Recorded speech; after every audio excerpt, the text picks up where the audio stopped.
නමෝ තස් භගවතු අරහතෝ සම්මා සම්බුද්දස්ස නමෝ තස් භගවතු අරහතෝ සම්මා සම්බුද්දස්ස නමෝ තස් භගවතු අරහතෝ සම්මා සම්බුද්දස්ස. අපි මේ සූදානම් වෙන්නේ ලෞතර සම්මා සම්බුදු පියාණන් වහන්සේ කෙනෙක් බොහෝ කලාතුරකින් ලෝකෙට පහළ වෙලා සසර පවතින හැටි හොයාගෙන සංසාරයේ ඇත්ත ස්වභාවය හොයාගෙන ඒ හොයාගත්තා වූ ඇත්ත ස්වභාවය ලෝකෙට හෙළි කර මාර්ගය ඒ ලෝකයේ තියෙන ස්වභාවයේ අපි නොදකින අධික දුක් ස්වභාවය උන්වහන්සේ සොයාගෙන ඒ දුකෙන් නිදහස් වීම සඳහා මාර්ගය දේශනා කරනවා. අන්නේ දේශනා කරන මාර්ගය තමයි අපි මේ දැන් තුන් ලෝක වාසීන්නේ ශ්‍රවණය කරන්නට සූදානම් වෙන්නේ. ඉතින් අපි අවබෝධ කරගත යුතුයි මේ ධර්ම දේශනාව තුළින් යම් කරුණු අපි දන්නේ ඇති. අපට පාඩම් වෙච්ච ඇති. හැබැයි මේවා පාඩම් කරන්න දීපුවා නෙවෙයි. මේවා භාවිතා කරන්න දීපුවා. තම තමන්ගේ ඥාන දර්ශනයට මේ සසර ගැන අවබෝධ වෙයි. අවබෝධ වූ කෙනෙක් සසරෙන් ගැලවීම සඳහා මේ ධර්ම කරුණු ජීවිතේ භාවිතයක් කරගනි. එදාට Tamanට දැනෙයි Tamanගේ හිතේ තියෙන කෙලෙස් ගිනි, රාග ගින්න, ද්වේෂ ගින්න, මෝහ ගින්න අඩු වෙමින් යන බව Tamanට ජීවමානව දැක ගන්නට ලැබෙයි. ඒක අනුන්ගෙන් අහන්න දෙයක් නැහැ. මේ භාවිතා කරන ක්‍රමය මත, භාවිතා කරන ආකාරය මත, තමන්ගේ කැපවීම මත ලැබෙන දෙයක් ඵලය. එහෙම නැතුව කවදාවත් අපි මේ දන්න දහම භාවිතා නොකර පාඩම් කරාට කිසිම ඵලයක් ලැබෙන්නේ නැහැ. ඉතින් ලෞතර බුදුන් වහන්සේ කෙනෙක් දේශනා කරන්නේ අපි හැමදාම කතා කරන කොටස පව් කරන්න එපා. මේ පව කරාම අයිති වෙනව මිසක් පව හංගම් කරත් Tamanටමයි අයිති. අප්‍රකටව ප්‍රසිද්ධියෙන් තොරව කරත් අයිති කරන කෙනාටමයි. පවේ තියෙන විපාක විතරයි, ආනිසංස නෙවි. ඒ විපාක වලින් Taman තව තව පව් කරන්න පොළඹවනවා. Taman විතරක් නෙවි, තමයි නවට සියලු දෙනාත් පව්කාරය බවට පත් කරන්නේ. පව්කාරයට පුළුවන්කම ලැබෙනවා. අවිද්‍යාවේ ඉන්න, නොදන්නකම තියෙන, නොතේරෙන මෝඩ ජනයට ඒ පව්කාරයේ හම්බුනාම ඔහුත් පව්කාරයෙක් බවට පත් වෙනවා. එතකොට අපි කොහොම ගැලවෙන්නද? මේ සමාජ දහම නොදන්න මිනිස්සුන්ගෙන් අපිට ධර්ම කරුණක් අහන්න නෙලබුණොත්, දහම් පාඨයක් අහන්න නෙලබුණොත්, දහම භාවිතා කරන්න අවවාදයක් නෙලබුණොත්, පරිසරයෙන් එවැනි උදව්වක් අපිට නෙලබුණොත්, අපේ සසර පව් ටික, අපේ පුරුදු ටික ඒකාන්තයෙන්ම ක්‍රියාත්මක වෙනවා. එම නිසා අති භයානකයි මේ අහන වචනයක් ගානේ. පරිස්සම් වෙන්නට ඕන. මේ යුගය පව්වෙන් පිරිච්ච, පව් කරන, දහම නමින්ද පව් කරන, දහම පාවදිදී පව් කරන, තමන් එවැනි වටපිටාවක් තමන් හදාගත්ත සහ වටපිටාවෙන් පවට උදව් වෙන පරිසරයක් දැනට තියෙනවා. ඉතින් දහම් ඥානයක් ලබාගෙන, දහම් අවබෝධයක් ලබාගෙන මොනතරම් අමාරු වැඩක්ද නිවනටපත් වෙන එක, සසර කතරෙන් ඈතර වෙන එක. අපි දන්නවා පව් කරපු නිසා තමයි අපිට ප්‍රශ්න ඇති වෙලා තියෙන්නේ. අපිට විපාක ඇති වෙලා තියෙන්නේ. අපිට කොච්චර ලැබුණත් හිත සතුටේ තියාගන්න බැරි අපි පව් කරපු නිසා. අපි හිතෙන් අනුන්ට පව් කරපු නිසා, අපි හිතෙන් අනුන්ට අකුල් හෙලපු නිසා අපේ හිත සතුටේ නැහැ. අපිට දෙයක් ලැබුණත්, අපිට හිතපු දේ ඉෂ්ට වුණත් හිත සතුටේ තියෙන්නේ බොහොම කෙටි වෙලාවයි. බහුතර වෙලාවක් සමස්තය ගත්තම හිත අසහනේ තියෙනවා. හැබැයි අපි අසහනේ තියෙන බව අපිට දැනගන්න ක්‍රමයක් නැහැ. අපි පව් කරනවා මේ ආයතන හයෙන්: ඇස, කන, නාසය, දිව, ශරීරය, මනස. මේ හය පලෙන් ඇස යොදාගෙන සිතින්, කයින්, වචනෙන් පව් කරනවා. කන යොදාගෙන කනින් ශබ්ද අහලා හිතින්, කයින්, වචනෙන් පව් කරනවා. නාසයෙන් ගන්ධය ආග්‍රහණය කරලා හිතින්, කයින්, වචනෙන් පව් කරනවා. දිවෙන් රසයට ඇලිලා හිතින්, කයින්, වචනෙන් පව් කරනවා. කයෙන් ස්පර්ශයන් යොදාගෙන හිතින් කයින් වචනෙන් පව් කරනවා. මනසේ මතකයන්ගෙන් හිතින් කයින් වචනෙන් අපි පව් කරනවා. හැබැයි මේකේ පුදුමේ කියන්නේ දහම අහනතුරු අපි පව් කරන බව අපට දැනගන්න ක්‍රමයක් තිබුණේ නැහැ. අපි හැම කෙනාම අන්ත අසරණයි. සබ්බේ ප්‍රත්‍යඥ අසරණා කිව්වේ ඒකයි. ප්‍රත්‍යඥයා කියන්නේ මේ ආයතන 6 හරහා කෙලෙසෙන අයට. ඒ කෙලෙස් අසුරු කරන අයට. කෙලෙස් ගැන නොදන්න අයට. මේවා දැනගත්තට පස්සේ තමන්ට පුළුවන්කම ලැබෙනවා තමන් ගැන අවධානයෙන් අවබෝධයෙන් සිහියෙන් ඉන්න. එතකොට තමන්ගේ හිත පව් කරන්න පටන් ගන්නකොට පේනවා. කය පව් කරන්න පටන් ගන්නකොට පේනවා. වචනෙන් පව් කරන්න තීරණ එනකොට පේනවා. මේ චේතනාවල් පේනවා. එතකොට තමන් පවෙහි බය නම් පව් නොකර ඉන්න තමන් පෙරම් පුරලා තිබේනම් බුද්ධ විවරණ ලැබලා තියෙනම් බුදු පහස සසරේ ලැබලා තියෙනම් අන්න ඔහුගේ ශක්තියක් වශයෙන් ඒ දහම ඒ බලය තමන්ට පව් නොකර ඉන්න බලයක් ලෙස අනුග්‍රහයක් ලෙස ආශිර්වාදයක් ලෙස පැන නගින. ඉතින් එහෙම නැති කෙනෙක් පව් කරනවා නම් යමෙක් පව් කරනවා නම් අපි පව් ගැන දන්නවා නම් අපි ඉන්නේ පව් කරන කෙනෙක් ළඟ නම් අපි පරිස්සම් වෙන්න ඕන. දහම ගාවගෙන කරොත් ඒකේ විපාක කවදාවත් ඉවර වෙනේව නෙවෙයි පටන් ගන්නෝ තමන්ගේ පරපුරේ කොහෙන් හරි. ලෝසක මනුස්ස ලෝකෙ ඉපදෙනකොට මිනිස්සුන්ගේ පව් ඇවිස්සුණා. සීවලී කුමාරයා මනුස්ස ලෝකෙට මහා පින්වන්තයෙක් වශයෙන් උපදිනකොට මිනිස්යන්ගේ තිබුණු පෙර සසර පින් ඇවිස්සුණා. එහෙනම් ඔබ පව් කරොත් ඔබ පින් කරොත් 4 වර්ගයකට මේක අනුමෝදන් වෙනවා. හොඳ වැඩ කරොත් 4 වර්ගයකට අනුමෝදන් වෙනවා. අහලා ඇති මේක. ඔබ පව් කරොත් හත්මුතු පරපුරකට සාප වෙනවා. එහෙමනම් ඔබට විඳවන්න කොතනින් හරි පටන් ගනීවි.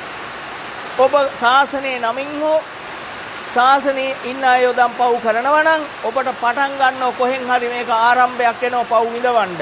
කවදාවත් ගැලවෙන්න නම් හම්බ වෙන්නේ නැහැ. මොකද පව කරන්නේ බුද්ධ වචනේ යොදන්නම් එතන තියෙන ප්‍රබල බව එතෙකෙයි මෙතෙකෙයි නැහැ.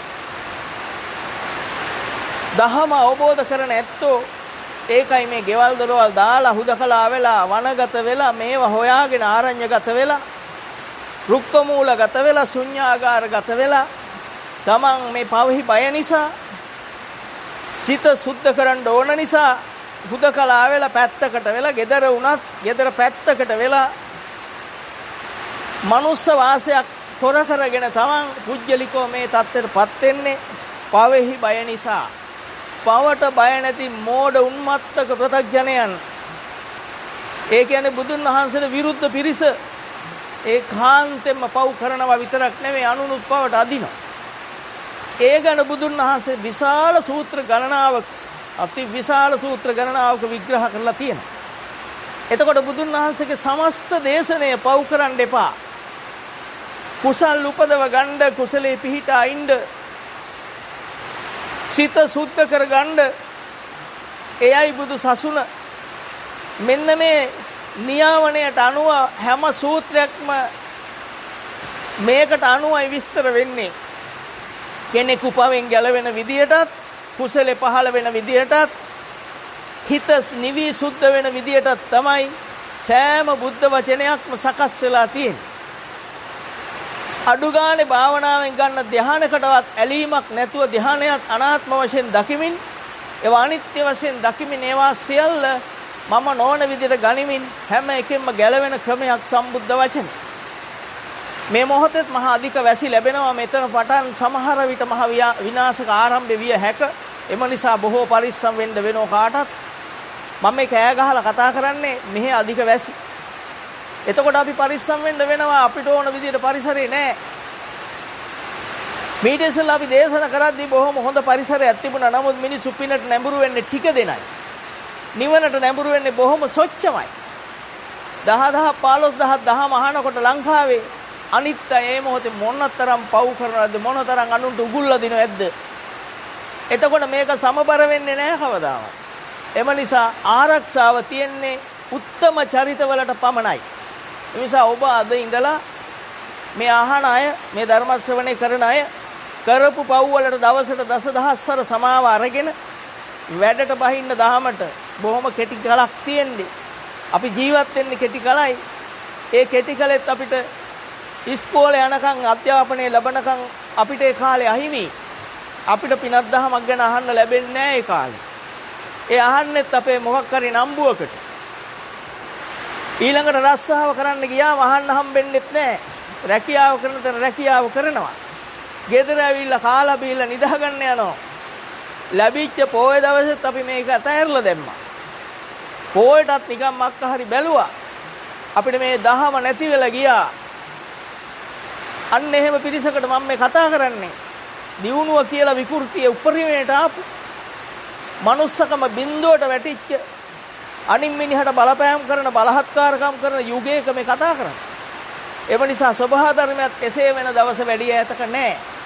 අපි යමක්ද සබහා ධර්මයේ ඉස්සරහා කරන්නේ. සබහා ධර්ම කියන්නේ අපිට අනුව සකස් වෙන පරිසරය. අපි කොයි වගේද අපිට අනුව පරිසරෙත් හැදෙනවා. ඒක මතක තබාගත යුතුයි. පරිසරයට අනුව අපි ඉන්නව නෙවෙයි අපිට අනුව පරිසරය සකස් වෙනවා. එම නිසා ලෞතර සම්මා සම්බුදු පියාණන් වහන්සේ කෙනෙකුගේ සී සද්ධර්මයේ සම්බුද්ධ වචනේ අහන්න ලැබෙන එක මොනතරම් පිනක්ද. අපි මේ වෙනකන් දේශන මාලාවල් 30ක් විතර මේ වීඩියෝ පටමකින් 28ක් විතර ගෙනත් තියෙනවා. ඔබ මේ මුලින් ඉඳලා බැලුවොත් මුලින් ඉඳලා ඇහුවොත් තේරෙනවා පව් පිං මොනවද කියලා. දැන් අද අපි කතා කරනවා මේ පිං කරන කෙනෙක් නැවත භවයේ උපදිනවා. භවයේ හොඳම තැනකනේ උපදින්නේ. එන්න තියෙන ලොකුම තැන ශක්තිති රජකම්. මතක තියාගන්න කවුරුත් ඒක. එන්න තියෙන හොඳම තැන සිටුවරයෙක් වෙන එක. සිටුවරයා කියන්නේ සල්ලි මහා ධනස්කන්ධයක් තියෙන කෙනාට කියන නම. එන්න තියෙන ඉහළම තැන තමයි ලොකු සල්ලිකාරයෙක් වෙන එක. පිනෙන් එන්න තියෙන එතෙන්ට මේ ආපු අය මැරෙනවද නැද්ද? මේ ආපු අය බයෙන් නේදින්නේ මේ කුහක සමාජයක නේද ඉන්න වෙන්නේ. ඒ අයටත් මේ සමාජ බලපෑම එනව නේද? ඒ කියන්නේ වුන් කරපු පව් අර මිනිසුන් අතින් වුන්ට පළ දෙනවා. මේ ලෝකේ ඉපදෙනකන් ඉපදීම තියෙනකන් ජාතිය තියෙනකන් ජාතිය කියන්නේ ඉපදීම තියෙනකන් ජරා මරණ තියෙනවා. ජරාවටපත් වෙනවා, ලෙඩ වෙනවා, වයසට යනවා, මැරෙනවා. ඉවරනේ ඒව තියෙන දිගටම. අප්‍රියන්ගේ හමු වීම, අප්‍රියන් එක්ක ඇසුරු කරන්න වෙලා පව් කරන්න වීම, අසහනයටපත් වීම තියෙනවා. ප්‍රිය අය නැතිවීමේ ශෝක තියෙනවා. හැබැයි අපි ජීවත් වෙද්දී මේවා මෙනෙහි කරලා නැහැ. මේවා ජීවිතේට සම්බන්ධ කරලා නැහැ. එතකොට ලොකු කෙනාට හැමෝම තියෙන කෙනාට බනිනවා. සාප කරනවා. හොඳින් හිටියත් බනිනවා. මිනිස්සුන්ට උදව් කරන්නේ නැතේ කියලා බනිනවා. ඔබ හිතලා බලන්න ඔබ බනිනෝ නේද ලොකු අය? එහෙනම් ලොකු පින් කරලා ඉහළ තැනක ඉන්න කෙනා බැනුම් අහන එක කරන්නේ. නියඟයක් ආවත් අපිට නෑ අර මිනිහට තියනවා කියලා අරයට බනිනවා. බැන පව් කරගන්නව අනිත් අය. එයාට මේවා සාප වෙනවා. වස්වදිනවා. මේවා පිළිගත්තත් නැතත් තියෙන ධර්මතාවල් මේ කියන්නේ. ඒකයි ඉපදීම දුකයි කියන්නේ. ඉපදෙන්නේ මැරෙන්න නම් අපි ලබලා තියෙන පිනේ අර්ථය මොකද්ද?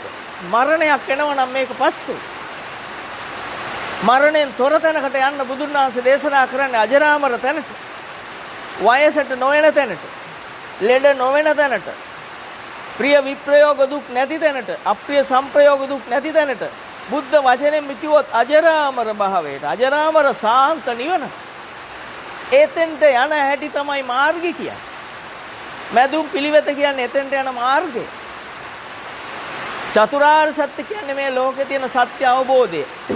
මේ අවබෝධය ලබා ගත්තම හැම කෙනෙකුටම ජීවිතේ සැහැල්ලු වෙනවා, හිත සැහැල්ලු වෙනවා, වචන සුවපත් වෙනවා.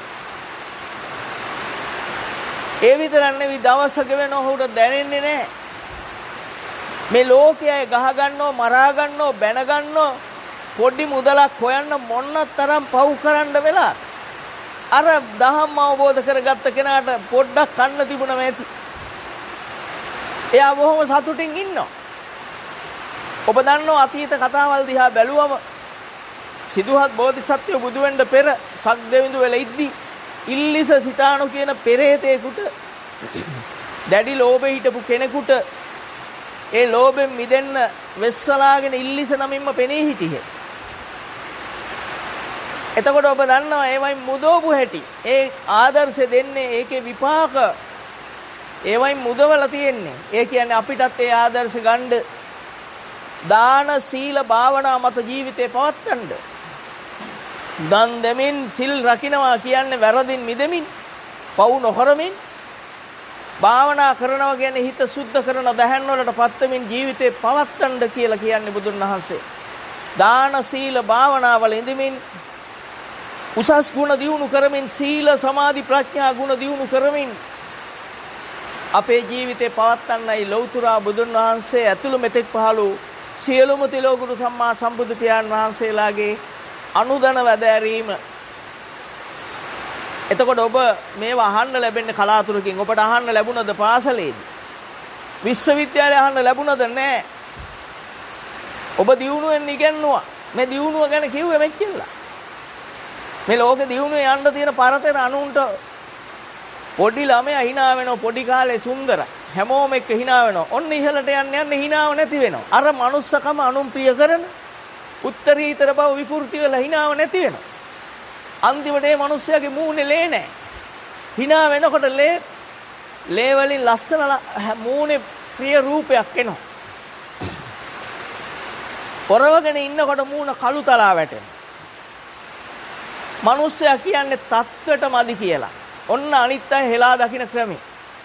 ඔන්න අපිට අගති ධර්ම නම් වෙනස් වෙලා අපේ බුද්ධිය මෝඩ කරලා අපිට ආපු හැටි. ඉතින් අපි කවුරුවත් එක්ක hina වෙන්නේ අපි ඉන්නේ කවුරුවර hina වෙනකන්. කවුරුත් එහෙම ඉන්න නිසා කවුරුවත් hina වෙන්නේ කාගේවත් ගාව මනුස්සකම නැහැ. hinaව කියන්නේ මනුස්සකමේ කැඩපත. කපටිකමටත් hina වෙනවා. ඒක දන්නවා. ඒක අහුවෙනවනේ. කපටි hinaවයි තමන් වැරදි වැඩක් කරන hinaවයි නිහතමානී hinaවයි දෙකක්. මේක හොඳට පේනවා. එතකොට අපි හැම කෙනාට පුළුවන් අන්නර කුඩා කාලේ ඉඳලා අපි ඉහළට එද්දි නැති වුණු manussකම අඩුම ගානේ අපේ තුල තිබුණු අපි ගාව නැති වුණු මේ manussකම වඩා වර්ධනය කරගන්න මේවා අහලා පුළුවන්. අපිට කොහෙදිවත් සිත සුද්ධ කරන්න කියන පණිවිඩේ මං හිතන්නේ මේකට ඇහෙන්න නැතුව ඇති. මේ තුන් ලෝකෙටම ඇහුන්නේ නැතුව ඇති. ඒ සම්බුද්ධ වචනේ නිවන් දකින්න ධර්ම දේශනා කරන පින්වත් සංඝරත්නයේ දහම් දෙසද්දි හැර ඔබට ඇහෙන්න නැතුව ඇති. ඒ සංඝරත්නයේ කොපමණ මේවා ධම් දෙසුවද? අපේ මේ යුග වලින් අතීතයට ගිහිල්ලා බැලුවොත් මිහිඳු මහ රහතන් වහන්සේගේ යුගයේ ඉඳලා බලාගෙන ආවොත් මේ ශාසනය නැති වූ හැටි පිළිවෙලකට අතීත කියවලා බැලුවම මෙන්න මේ විවිධ විකෘති පුජ්‍යලයන්ගෙන් මේ ශාසනයේ ගුණාත්මක බව බුද්ධ වචනේ භාවිතා කරන්න තියෙන නිදහස නැති වෙලා ගියා. එම නිසා දැන් අපිට මේක නැති එකක් නැහැ කියලාවත් දැනගන්න ක්‍රමයක් නැති තරම් නැති වෙලා.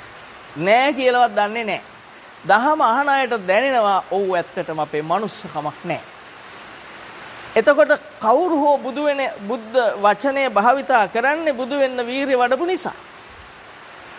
බුදු වෙන්න හිතපු නිසා. ඇස් ගලවනවා මෙච්චර මේ තරු ගානට මහ පොළොවේ පස් ගානට මස් දන් දෙන්න වෙනවා. සිව් සාගරයට වැඩි ලේහලන්න වෙනවා විවරණේ ගන්නකොට අනේ තිවරණේදී මෙහෙම අහනකොට කලන්ත හැදිලා වැටෙන්නේ නැතුව යුග මහා පුරුෂ බවක් එදා ඒ විවරණේ අනියත විවරණේ ගන්නකොට ඒ කාන්තා රත්නයට ලැබෙන. එතෙන්දි නොසැලෙන ගුණයක් එනවා. එතකොට මහා කැමැත්තක් එනවා. ඒ බුදුන් වහන්සේ දිවසින් දකින්න. දැකලා කියන පිරිමි ආත්මය ප්‍රාර්ථනා කරනවා. අන්න එතන ඉඳලා පටන් ගත්තා. සාර අසංකේය අට අසංකේය 16 අසංකේය අපි නිදාගන්නදී අපි කාද්දී අපි සතර පාවල අසංකේය වර ඉපදෙද්දී මේ බුදුන් වහන්සේලා කොපමණනම් බුදු වෙන්නේ නැද්ද? කොපමණනම් මේ වචනේ කතා කරන්නේ නැද්ද? හැම බුදුන් වහන්සේ කෙනෙක්ම පව් කරන්න එපා කියද්දී අපි පව් කරා. පව් නොකර ඉන්න බැරි තරම් පව්කාරයෙක් අපි. පව් කරලා හුරුව බලවත් වුණු නිසා පව් කර කර අපි සසරට වැටුණා, නිරේ ගියා. ඕනම දෙයක් වෙද්දි දන්නව වෙලයි වුණාම දන්නේ නැති කියන ධර්මතාවක් තියෙනවා. කද්දි අපිට කන එකේ රහ දැනෙනව, කාලේ වුණාම රහ දැනෙන්නේ නැතුව වගේ විපාක විදිද්දි විපාක දැනෙනව, විපාක ඉවර වුණාම ඒක දැනෙන්නේ නැහැ. ඒවා වැහිලා යන ධර්මතාවය. ඒ වැහුණත් බුදුන් වහන්සේ කෙනෙක් මතක් කරලා දෙනවා, නරකාදි වල යන්න එපා, සතර පාවල යන්න එපා. හොඳ වැඩ ඉන්නකම් කරන්න, පින් දහම් කරන්න, දාන සීල භාවනා පුරන්න, දන් දෙන්න, ලෝකෙට උදව් කරන්න, ඒවයි ලැබෙන්නේ. සංඝ රත්නයට දන් දෙන්න, පන්සල් වලට උදව් උපකාර කරන්න අපිට අවස්ථාවක් තියෙනවා. සංඝ රත්නයේ වැඩ සිටින උන්වහන්සේලාට දන් දීලා අපේ මේ දාන පාරමිතාව පුරා ගන්න පුළුවන්. සිල් අරගෙන ඒ දවසේ සීලෙන් ගත කරලා සීලය දියුණු කරගන්න පුළුවන්. ඒ කියන්නේ වැරදි නොකර ඉන්න, පව් නොකර ඉන්න ගුණය දියුණු කරගන්න පුළුවන්. භාවනා කරලා කමඨහනක් අරගෙන නිවන් දකින්න ඉලක්ක නුනත් එදිනෙදා මොනවා හෝ භාවනාවක් කරලා හිත එදා දවසේ කෙලෙසුන්ගේ මුදවලා හිත සහැල්ලු කරගෙන ධානා සම්පත්තිය වලට සමාදිලා හිත සුවයෙන් ගත කරන්න කාටත් වාසනාවක් තියෙනවා. ඒ දාන සීල භාවනා තුල ඉන්නකොට තමයි දහමට හිත නැඹුරු වෙන්නේ, පෙර සසරේ පිං ඇවිස්සෙන්න ගන්නෙ. දාන සීල භාවනා තුල ඉන්න කෙනෙකුට පෙර සංසාරේ පෙරම් පුරපු ශක්ති බුදුන් වහන්සේලාගෙන් දහම අහලා හිත බලවත් කරගත්ත සීල පුණ්‍ය ශක්තියෙන් ජීවමාන වෙනවා, සක්‍රිය වෙනවා. අන්න යාට දහම ඕන වෙනවා. අන්න යා මාර්ගේ හොයන් යනවා. ඒ හොයන්න හැම කෙනාටම එයාගේ පින පළ දෙන වෙලාවට මේ දහම අහන්න ලැබෙනවා. අහනකොට ඔහුට ගැළපිලා පේනවා. පෙනෙනකොට ඔහුගේ දෙනෙත් දෙකට කඳුළු වෙනවා. රෝම කූප ක්‍රියාත්මක වෙනවා. රෝමෝද්ගමණය වෙනවා. ඒ ඔහුට දැනෙන හැටි මටම කිව්වා වගේ ඇහෙන්නේ. ඔව් පුජ්‍යලෙකු ගැන තමයි මේ කියන්නේ. දහම යනු පුජ්‍යලෙකු චරිතය වෙනස් කරගන්න හැටි. අන්න ඔහු සියලු දේ අත්හරින්න ගන්නවා එතන ඉඳලා. ඔහුට දැනෙන ඔහු දාන සීල භාවනාවල ආපු උතුමෙක් නිසා පෙරපින් ඇවිස්සුනේ. ඔහු දන්නවා මම මේවා කොච්චර කරත් වැඩක් නැහැ, මේ සියල්ල අනිත්‍යයි කියලා. සම්මත ලෝකෙත් අනිත්‍යක් අපි කතා කරා. අනිත්‍යයි කියලා හිතනකොට හිත සුවපත් වුණා. බුද්ධ වචනේ තුල තියෙන උපාදාන ස්කන්ධය අනිත්‍ය මෙනෙහි කරන්නට පෙර අනේ මේ බාහිර ලෝකේ අනිත්‍යයි කියලා හිතුවමත් හිත නිවුණා. බුද්ධ වචනේ එච්චර බලවත්. එතකොට එයාට හිතුණා නේ මේ ඔක්කොම අනිත්‍යයිනේ, මං කවදා හරි මේක දාලා යනෝනේ. හිත නිවුණා හැම හිතනකොට.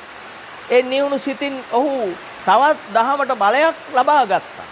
අන්න එතකොට ඔහුට මේ ආර්ය අෂ්ටාංගික මාර්ගයේ සම්මා දිට්ඨියේ ඉඳලා සම්මා සමාධිය දක්වා වෙන ජීවිත අංග ටික, මාර්ගඵලලාභීක ජීවිත අංග, මැදුම් පිළිවෙත, එහෙම නැත්නම් ජීවිතේ පුරන්න ඕන, ස්ථිර පවත්වන්න ඕන අංග ටික තමයි මැදුම් පිළිවෙත කියන්නේ. පහල කරගත යුතු, පවත්වා ගත යුතු, උපදවා ගත යුතු අංග. අන්න ඔහුගේ හිතෙන් ඔහු දකිනවා සම්මා දිට්ඨිය කියන්නේ මා තුල තිබෙන්නා වූ පවට බර, සසරට බර සියලු ක්‍රියාකාරීත්වයන්. ඒවා තමයි දිට්ඨි කියන්නේ. ඒවා අනර්ථයක් කියලා මෙනෙහි කළ යුතුයි. ඒවා අවඩක් කියලා මෙනෙහි කළ යුතුයි. ඒවා අසුබයක් කියලා මෙනෙහි කළ යුතුයි. ඔහුගේ හිත ඔහුට කෑ ගහලා කියනවා මේවා අසුබ ලෙස, අනර්ථ ලෙස, අවඩක් ලෙස මෙනෙහි කරන්න. මෙනෙහි කරලා මේ ගමන ඉක්මනට නිමා කර ගන්න කියලා ඔහුගේ බලය ඔහු තුල සකස් වෙනවා. ඔහු කවදාවත් සසරට වැටෙන්නේ නැහැ. ඔහු මේ ගෝර සසරට වැටිලා මිනිස්සුන්ගෙන් බැනුම් අහන්න, මිනිස්සුන්ගෙන් ගුටි ගන්න ලැබෙන්නේ නැහැ ඔහුට.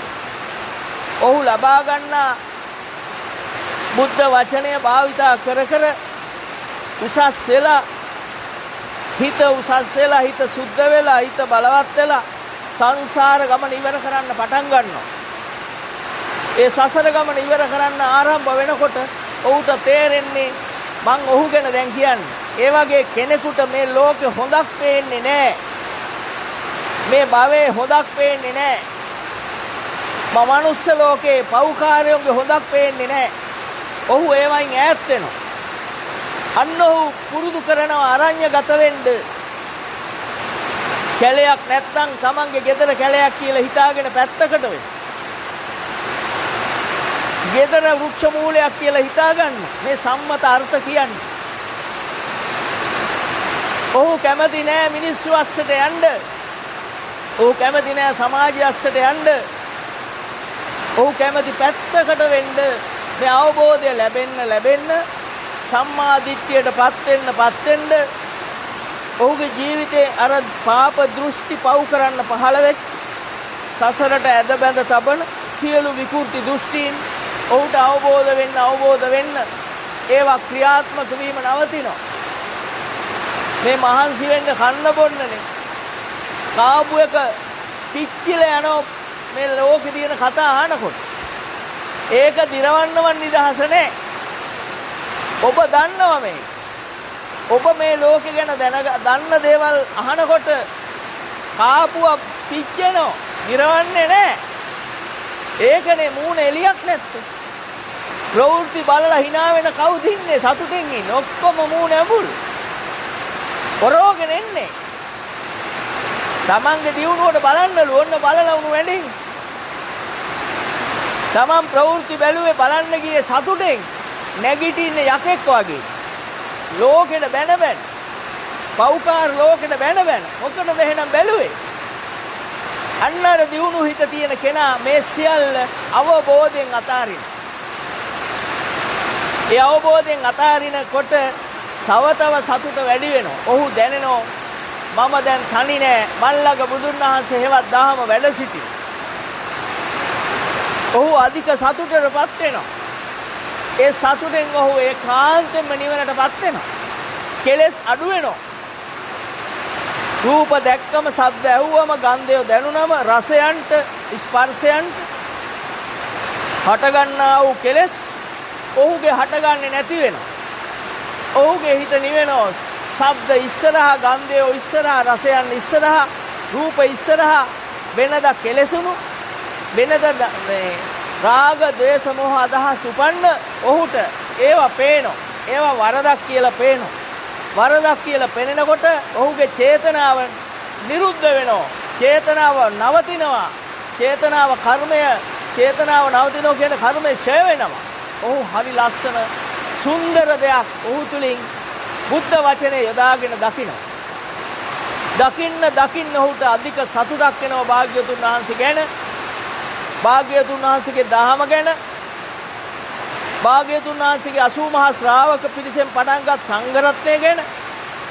වචනෙන් කිව්ව බුද්ධ ධම්ම සංඝ කියන තෙරුවන් කෙරෙහි පමණක් ඔහුගේ හිත පහදිනවා. හිත පැහැදිලා හිත දහමෙන් සුවපත් වෙනවා. ඔහුට හිතෙනවා අහෝ සුඛං මොනතරම් සැපද්ද, මොනතරම් සැනසෙල්ලක්ද දහම. දැන් වයසක් හිතේ දැනෙන්නේ නැහැ. තමන් වයස වෙන්න පුළුවන්, ළමයෙක් වෙන්න පුළුවන්, තරුණයෙක් වෙන්න පුළුවන්. ඔහුට දැන් ඔය කාලවකවානු ගැන හැඟීමක් නැහැ. සිත නිවුනව හිතේ නිවීමට වයසක් අයිති නැහැ. ඒක නිසයි මේ ධහම අවබෝධ වෙන්න පුළුවන් අවුරුදු 7 කෙනෙකු. 7 කෙනා ශිෂ්‍යත්ව පාස් වෙනවා නම් ඉස්කෝලේ අයනු ලියන්න පුළුවන් නම් ගුරුවරයා කිව් දේ මතකෙන් එනවනම් දහම එන එක මහ වැඩක්ද? දහම උගන්වන්නේ සංස්කාරවල වරද? පොඩි ළමයාට විනය කියලා දුන්නට මොන්ටිසෝරි. අපි දහම බය කරපු එක නවත්තන්න මම මේ කියන්නේ. මොන්ටිසෝරි ළමයාට විනය කියලා දුන්නම විනයට අනුව ළමයා ඉන්නවනම් දහම යනු විනයමයි. වෙන විනයක් නෑ දහමේ. දහමමයි විනය. පව් නොකරන එකමයි ශාසනයේ විනය. පව පේන එකයි ඇස් දෙක. පව නොකරන එකයි ඥානය. ඔහු පව් නොකරන්න ඕනම පොඩි ළමයෙකුට පුළුවන්. අපි ප්‍රශ්නේ තියෙන්නේ අපි පොඩි ළමයින්ට දේශනා කරන්නේ නැහැ. ඒ ළමයින්ට කියලා දෙන්නේ නැහැ. ඒ ළමයින්ට දෙන්නේ අකුරු හෝඩිය. ඒ ළමයා මේ අකුරු ටික කියවලා වැඩක් නැති ඒවා එකතු කරගන්නවා. අපිට වෙච්ච දේ මේ කිව්වේ. දැන් අපි එකතු කරගත්ත දේෙන් අපි විඳින්නේ සැප නෙවි දුක, අසහනය, කලකිරිල්ල. අපිට හම්බෙච්ච යාළුවෝ ගැන මතක් කරාම, අතීතේ යාළුවෝ ගැන මතක් කරාම පෙර කර්මෙන් සකස් වූ කර්ම ප්‍රත්‍යයෙන් සකස් වූ යාළුවෝ කියන කොටස් අපේ කර්මයට හැදුණු ඔවුන් මතක් වෙනකොට හැංගෙන්න හිතෙනවා. සමහර යාළුවෝ මතක් වුණාම අපිට උන් හිටිටන් අමතක වෙනවා. සමහර යාළුවෝ මතක් වුණාම හොයන් යන්න හිතෙනවා. ආසයි. සමහර යාළුවෝ මතක් වුණාම ජීවිතේ නැති කරගන්න හිතෙනවා. ඔන්න මේ ලෝකේ හැටි. දහම අවබෝධ වූ කෙනාට මේ සියල්ල මනා නුවණට අහු වෙනවා. ඒවා තර්කයෙන් ඔප්පු කරන්න බෑ. මේවා වෙන කෙනෙකුට කියලා ඔප්පු කරන්න බෑ. තම නුවණින් මහා අමාරුවෙන් අවබෝධ කරන්න ඕන. ඔබට හිතෙන්නේ නැද්ද භාග්‍යවතුන් වහන්සේ මේ වගේ මහා අනෝරා වැසි වහිද්දී සද්දවසක් වැඩ හිටියා. නාදරණක් යට වැඩ හිටියා නයෙක් යට. ඔබට හිතුන්නේ නැද්ද උන්වහන්සේගේ ශරීරයට ජලය එනවා කියලා? නයාගේ දරන්න ඇතුළට වතුර එනවා. උන්වහන්සේ පොඩ්ඩක්වත් චැලෙන්නේ නැතුව සිත සිහිය පිහිටෝගෙන න කම්පති කියන මට්ටම කම්ප නොවන වෙනස් නොවන මට්ටම දරාගෙන උන්වහන්සේව පරීක්ෂා කරා. ස්ථිර බුද්ධත්වයේ ලැබපු තුෙක් බුද්ධ ප්‍රීතිය ලබන හැටි සත්සති. දැන් මේකෙදි කොච්චර සැලෙනවද වහිනකොට පොඩ්ඩක්වත් සැලෙන්න එපා. මේ අපේ පිනට පහවට ලැබෙන ඒවා. අපේ ගානට වැස්සොත් පින, වැඩියෙන් වැස්සොත් පව. එවනේ අපි කියන්නේ ගම් වතුර ගැලුවොත් පව. වහින්න ගත්තොත් හැම මාධ්‍යම දානෝ අයහපත් කාලගුණය. ඒ කියන්නේ පිච්චෙන එක හොඳයි, පිච්චිලා මැරෙන්න පායන එක යහපත් කාලගුණය.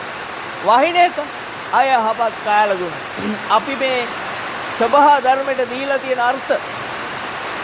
එතකොට භාග්‍යවතුන් වහන්සේ මේ ධහම අවබෝධ කරගෙන බුද්ධත්වයේ ලබලා සත්සතිය ගත කරද්දී මෙවැනි අනෝරාවැස්සක හිටියේ නොසැලී අපි පොඩ්ඩක් දෙමුණොත් කවුද කියලා බලන්න. එතකොට බුදුන් වහන්සේ කෙනෙකුගේ ගුණය තේරුම් ගන්න. උන්වහන්සේ බෝධිය දිහා බලාගෙන දවස් 7ක් ඉන්නවා. මොකටද බලන් හිටියේ කියලා මොකුත් මම විග්‍රහ කරන්නේ නැහැ. මොකද ඒකට විග්‍රහ ගොඩක් තියෙන නිසා. උන්වහන්සේ සතිය පිහිටෝගෙන සතිය කියන්නේ උපාදාන ස්කන්ධය දිහා බලාගෙන ස්කන්ධ ඇති වෙමින් නැති වෙනෝ ඒක කෙනෙක් කරන වැඩක් නෙවෙයි. කනෙන් ශබ්ද ඇහෙනකොට ඇසට රූප පේනකොට ස්කන්ධ ඇති වෙමින් නිරුද්ධ වෙනවා. ඒ අවස්ථාව උන්වහන්සේට පංචස්කන්ධයි. උන්වහන්සේ බුද්ධත්වයට පත් වෙච්ච නිසා නිකලස් නිසා උන්වහන්සේට ප්‍රශ්නයක් නැහැ. උන්වහන්සේ දෙස බලාගෙන දින 7ක් හිටියා. ඒ වගේ 7ක් දින 49ක්.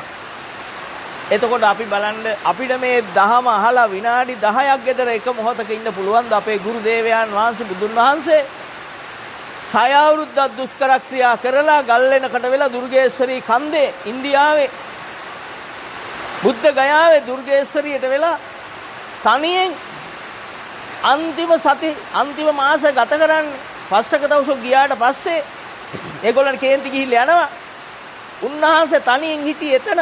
ඊට පස්සේ බුදු වෙලා සත්සතියක් ගත කරනවා බෝධිය ළඟ. ශ්‍රී මහා බෝධීන් වහන්සේ ළඟ ඒක තියෙන්නේ දුර්ගේශ්වරින්ද පොඩ්ඩක් එහා කිලෝමීටර් 5ක් විතර. උන්වහන්සේ එතන බෝධිය සියලු ඒ උතුම් බුද්ධ ප්‍රීතිය සත්සතිය ගත කරන්නේ තනියෙන්. කාටවත් ඒ වෙලාවට ඉන්න බෑ. ඒ ධර්මතාවක්. එතකොට හිතන්න උන්වහන්සේගේ කරපු කැපකිරීම අපි බුදුන් වහන්සේගේ ගුණ සිහිපත් කරන්න දන්නවද? අවුරුදු 6කුත් සති 7ක් අර වනයේකට වෙලා තනියෙන් ගත කරනකොට ඔබ රස්සාව කරනවා නම් ඔබ මේ 8 පැය විනාඩි 8 පැය 8 ගත කරලා ගෙදර දුවන්නේ විනාඩිය යන්න බලාගෙන විනාඩි 8න් පැය 8ක් ඉඳලා විනාඩි 8න් ගෙදර යන්න නැත්නම් හරි සතුටු. ඔබ කිසි දෙයක් තෘප්තියෙන් ගත කරන්නේ නැහැ. පැහැදිලිවම නැහැ. යන්නේ සිංහය වගේ. අනිත් සතා කවුද කියන්නේ නැහැ මං. ඔබ මග 10 වෙනකොට මේ ගෙදර යන්න හැන්න යනවා. ෂෝට් ලීව් දාන්නේ ඒකට. හාෆ් ඩේ දාන්නේ ඒකට. ඔබ තෘප්තියෙන් නෙවි මේවා ඉන්නේ. ඔබ දහවල් කාලෙන් පස්සේ එන කවුරු හරි එනවා නම් ඔබ ළඟට ඔබ ගත කරන හැටි ඔබ බලන්න. මම ඒව විග්‍රහ කරන්න අවශ්‍ය නැහැ. මේ ජීවිතේ නීරස කරගෙන අපි ජීවිතේ සැපවත් ගත කරන්න දේශනා කරපු බුදුන් වහන්සේ දේශනා කර දහම නැති නිසා අපි ජීවිතේ නීරසව ගත කරන අය. මම මේ කියන්නේ දහම නොදන්න අයට, දන්න අය බොහොම සතුටින් ඉන්න. එයා රස්සාව කරන්නේ සතුටෙන්. එයාට කවුරු හරි බැන්නත් ඔහු දකිනවා මගේ පෙර කර්මයක් එවිස්සුනා කියලා. බැන්න එක ඉස්සලා ඔහු හෙල්ලෙන්නේ නැහැ. කම්පති. කම්ප නොවන කෙනෙක්. ලේසි නෑ. බුද්ධ පුත්‍රයෙක්, ඒ කියන්නේ බුද්ධ පරම්පරාවට අයිති වෙන්න යන, බුද්ධ ශාසනය බවට පත් වෙන්න යන, දහම අහලා බුදුන් වහන්සේ සරණ යන කෙනෙක් මේ වචනකින් හොල්ලන්න බෑ. මහා සුලඟකින් වේපුල්ල පබ්බතේ නොසෙල්ලෙන්නාසේ උන්වහන්සේගේ සිත ඉන්ද්‍රකීලයක් වගේ ඒ දහමේ ඉන්න කෙනා, දහමට අවංක කෙනා නොසෙල්ලෙනෝ. බැනුම් ඉස්සරහා හෙල්ලෙන්නේ නැහැ. කිසිම දෙයකින් නොසෙල්ලෙන කෙනෙක් ඔහු. බොහොම සතුටින් ඉන්න කෙනෙක්. ඔහුගේ සතුට නම් බුද්ධ වචනේමයි. බලන්න අපිට පුළුවන් ද මේ විදියට? පොඩ්ඩක් බෑනේ. අපි අකමැති කෙනෙක් ඉස්සරහින් ගියොත් අපි නිකන් ඇඹුල් හට්ටියක්. අපි කැමති කෙනෙක් එනකොට මූණ ඇරෙනවා, දොරවල් ඇරෙනවා. එනකොට hina වෙනවා. අකමැති කෙනා එනකොට අපිට නොදැනෙන්න අපි සුනක වෘතයක් නම කිව්වා තේරුම් ගන්න දැන්. අපි බලු වෙනවා. අපි නිවට වෙනවා. අපි දන්නේ නැහැ. කෝ අපේ නකම්පති නචලති කියන ගුණය. දහම ඉන්න කෙනෙක් කවදාවත් බාහිරේ නිසා සැලෙන්නේ නැහැ. බාහිරේ නිසා ඇතුලේ හටගන්නේ සිතුවිලි. බාහිරේ රූපේ දකින්නකොට ඇතුලේ හටගන්නේ රූප, වේදනා, සංඥා, සංඛාර, විඥාන කියලා ස්කන්ධ පහ. මේ ස්කන්ධ පහ පෙන්න ඔපෙනි බාහිරේ පේන එකේ වරද. දුක කියන්නේ උපාදාන ස්කන්ධය, එළිය රූපේ නෙවි. එළිය රූපේ වෙනස් කරාට අපි නිවන් දකින්නේ නැහැ. දහම නොදැන කැලේ ඉන්න ඔක්කොම වෙන රහත් වෙනවා. දහම දැනගෙන දහම භාවිතා කරන්න පරිසරයක් වශයෙන් කැලේ යොදා ගැනීම හරි. ඒක හරි නිවැරදි. දහම නොදැන කැලේ මක්කට ඉන්නද? සිතුවිලි ඇති වෙනවා. ඔබ දන්නෝ දැන් ඔබ ගැන. මේ කිව් ටිකෙන් ඔබට තේරෙනවා ඇති ඔයගේ ඔබ කවුද කියලා. ඔබට අර ඉස්සරහින් යන කෙනා යනකොට ඔබට හිතට වෙන දේ දැන් දැනෙනවා ඇති. මොනතරම් අසහනයට, මොනතරම් විකෘතියකට ඔබවත් වෙනවද? ඔබ දහම දන්නවා නම් ඔබ බලන්නේ බාහිර රූපය පෙනෙනකොටම, ඇසත් එක්ක ගැටෙනකොටම ආධ්‍යාත්මය තුල ඇතුළාන්තේ හටගත්තා වූ සංඥා, සංඛාර, විඥාන, මේ වෙනස් වූ සංඥාවට අනුව විඳීම, දැනීම, විඥාණය, මේ ටිකෙන් මට ලැබුණේ මොකද්ද? අසහනයක්ද සහනයක්ද? අන්න ඒක දකින්න තැනයි දහම් මැස. මේක අනර්ථ කොට මේ උපාදාන ස්කන්ධයේ ඇත්ත ලක්ෂණය අනිත්‍ය බව. උපාදාන ස්කන්ධය දුකක් කියලා. උපාදාන ස්කන්ධය මම නොවේයි, මගේ නොවේයි, මගේ ආත්මය නොවේයි, අනාත්මයි. මේ උපාදාන ධර්මය, උපාදාන ස්කන්ධය කියන්නේ ධර්මතාවක්. ධම්මානුපස්සනාවේ උපාදාන ස්කන්ධය දෙවනුව පෙන්වන නීවරණ වලින් පස්සේ. එහෙනම් උපාදාන ස්කන්ධය කියන්නේ ධර්මතාවන සබ්බේ ධම්මා අනාත්තාති. සියලු ධර්ම අනාත්මයි. මම නොවේයි, මගේ නොවේයි, මගේ ආත්මය නොවේයි කියලා නුවණක් එනවනම්, එහෙම ගලප ගන්න ශක්තිය එනවනම්, එළියේ ඇහැට රූපේ ගැටෙනකොටම, එළියේ පේන වස්තු රූපයක් හටගන්නකොටම, ඒ කියන්නේ නිමිත්තක් හටගන්නකොටම, ඇසුරු කරන්නේ යම් දෙයක් බවට ඒකපත් වෙනකොටම ඔබට පේන්න ඕන ඇතුලේ වෙන දේ. ඇතුලේ වෙන දෙයින් ඔබ බේරෙන්න, මායя ඉන්නේ ඇතුලේ, ක්ලේශ මායя ඉන්නේ ඔබ ඇතුලේ, එළියේ නෙවි. ඔබේ සංස්කාර මායя ඉන්නේ ඔබ ඇතුලේ. එළියේ ඉන්න මායයට ගැහුව බැන්න කියලා අපි නිවන් දකින්නේ නැහැ. එළියේ ඉන්න පුළුවන් මාර දිව්‍ය පුත්‍රයා, වසවත් ඉන්නේ මාර දිව්‍ය පුත්‍රයා. ඉතින් අපිට මොකෝ යත් පව් කරගෙන ඉන්නේ. අපිට මොකෝ ඉතින්? මුගලන් හාමුදුර එක ආත්මක මාරෙක් වෙලා ඉඳලා හොඳට පව් කරගත්තා. ඒව අහලා තියෙනනේ ඔබ. බුද්ධ ඉතිහාසය දන්නවනේ, බුද්ධ වචනේ. එහෙනම් අපිට පුළුවන්කම ලැබෙන්න ඕන මේ රූප, ශබ්ද, ගන්ධ, රස, ස්පර්ශ ධම්ම ඉස්සරහා. ඒ කියන්නේ ඇසට රූප, කනට ශබ්ද, නාසයට ගන්ධයෝ, දිවට රසයෝ, කයට පහසයෝ, මනස මතකයෝ. මේවා ඉස්සරහා, මේවා ඇතුලේ හට ගන්නකොටම, ඇතුලට එනකොටම ඇතුලේ හට ගන්න සංඥා, සංකාර, සංඥා සංචේතන, සංඥාවට අනුව ඒකට ඇලීම, රූප සංඥා ලෝකේ, රූප සංචේතන ලෝකේ, රූප තණ්හා ලෝකේ, රූප විතක්කෝ ලෝකේ, රූප විචාරෝ ලෝකේ කියන්නේ මෙන්න මේ ඇතුලේ හටගත්ත සංඥාවට ඇලිලා, ඇලිච්ච එකට බැඳිලා ඒකෙන් මත් වෙලා රාගෙන් මත් වෙලා ඒකම ක්‍රියාත්මක වෙන්න මේ කය නැවත තෝම්බිමක් වෙනකොට මේ කය විකෘතියක් වෙනකොට මේ කය පව් කරන මූලස්ථානයක් වෙනකොට මේ කයේ තියෙන ආයතන පහම කය කියන්නේ පංච ආයතන වලට පංචස්කන්ධ කියන්නේ මේ ස්කන්ධ පහ තියෙන කයේ මෙන්න මේ පහෙන් ඔබ දැන් පව් කරන්න යනකොට මේවා ආයතන වෙනකොට මේවෙන් තීන්දුව තීරණ එළියට අරන් යනකොට අර හතුරා කියලා එළියේ තියෙන රූපෙට තීන්දුව දෙන මේ මෝහය ඉස්සරහා දහම දන්නවනම් දැන් මහා සතුටක් ඇති එළියේ තියෙන ඇසට රූපේ ඇතුලෙන් නිර්මාණයක් වෙලා හතුරා කියලා දැන් එළියේ රූපෙට ඇහැ හරහා නැවත යනවා හතුරා කියන පණිවිඩේ බලන්න ඔබ මොනතරම් අසරණයෙක්ද මොනතරම් අනාථයෙක්ද මොනතරම් විකෘති මිනිහෙක්ද කියලා දැන් කොච්චර ඔරවල බැලුවත් ඔබේ සතුට හැදෙනවද දුක වැඩි වෙනවද අසහනෙ වැඩි වෙනවද මේ ටික හිතන්න බැරි නම් ඉතින් අපි ලැබපු මොකකවත් ඇති වැඩක් නැහැ මං අමාරුවෙන් මේ නවත්තන් කතා කරන්නේ මට ඉතින් එනවා ගලාගෙන මේ ලෝකෙන් මොනවද වැදගත් ඇති දෙයක් ගත්තේ නේ නැති පින නැති නිසා පෞකාරකම නිසා කටමැත දොඩවන අය ඉන්නේ ලෝකේ අපි සල්ලි දීලා බලන්නේ ඒවනේ මේ දහමක් ගහන්න පෙර පින පොඩ්ඩක් නැති මිනිස්සුගේ දේවල්නේ අපි බලන්නේ සල්ලි දීලා ලයිසන් කරගෙන දහම දන්න කෙනාට එපයි කියන්න ඕනේ පව් කරන්න එපා කියලා විතරයි කිව්වේ ඉතින් කොච්චර ඔබ කෙලෙසිලාද මම ඒකනේ කිව්වේ ප්‍රවෘත්ති බලන්න නැගිටින්න විකෘති වෙලා කම්ප වෙලා අසහනයටපත් වෙලා තව කෙනෙකුට වෛර කරන් නැගිට්ටේ අලුතෙන් එකතු කරගෙන පුළුවන් නම් තේරුම් ගන්නවදවත් ඔබ ගැන ඔබ ඔබට අනුකම්ප කරගන්නවද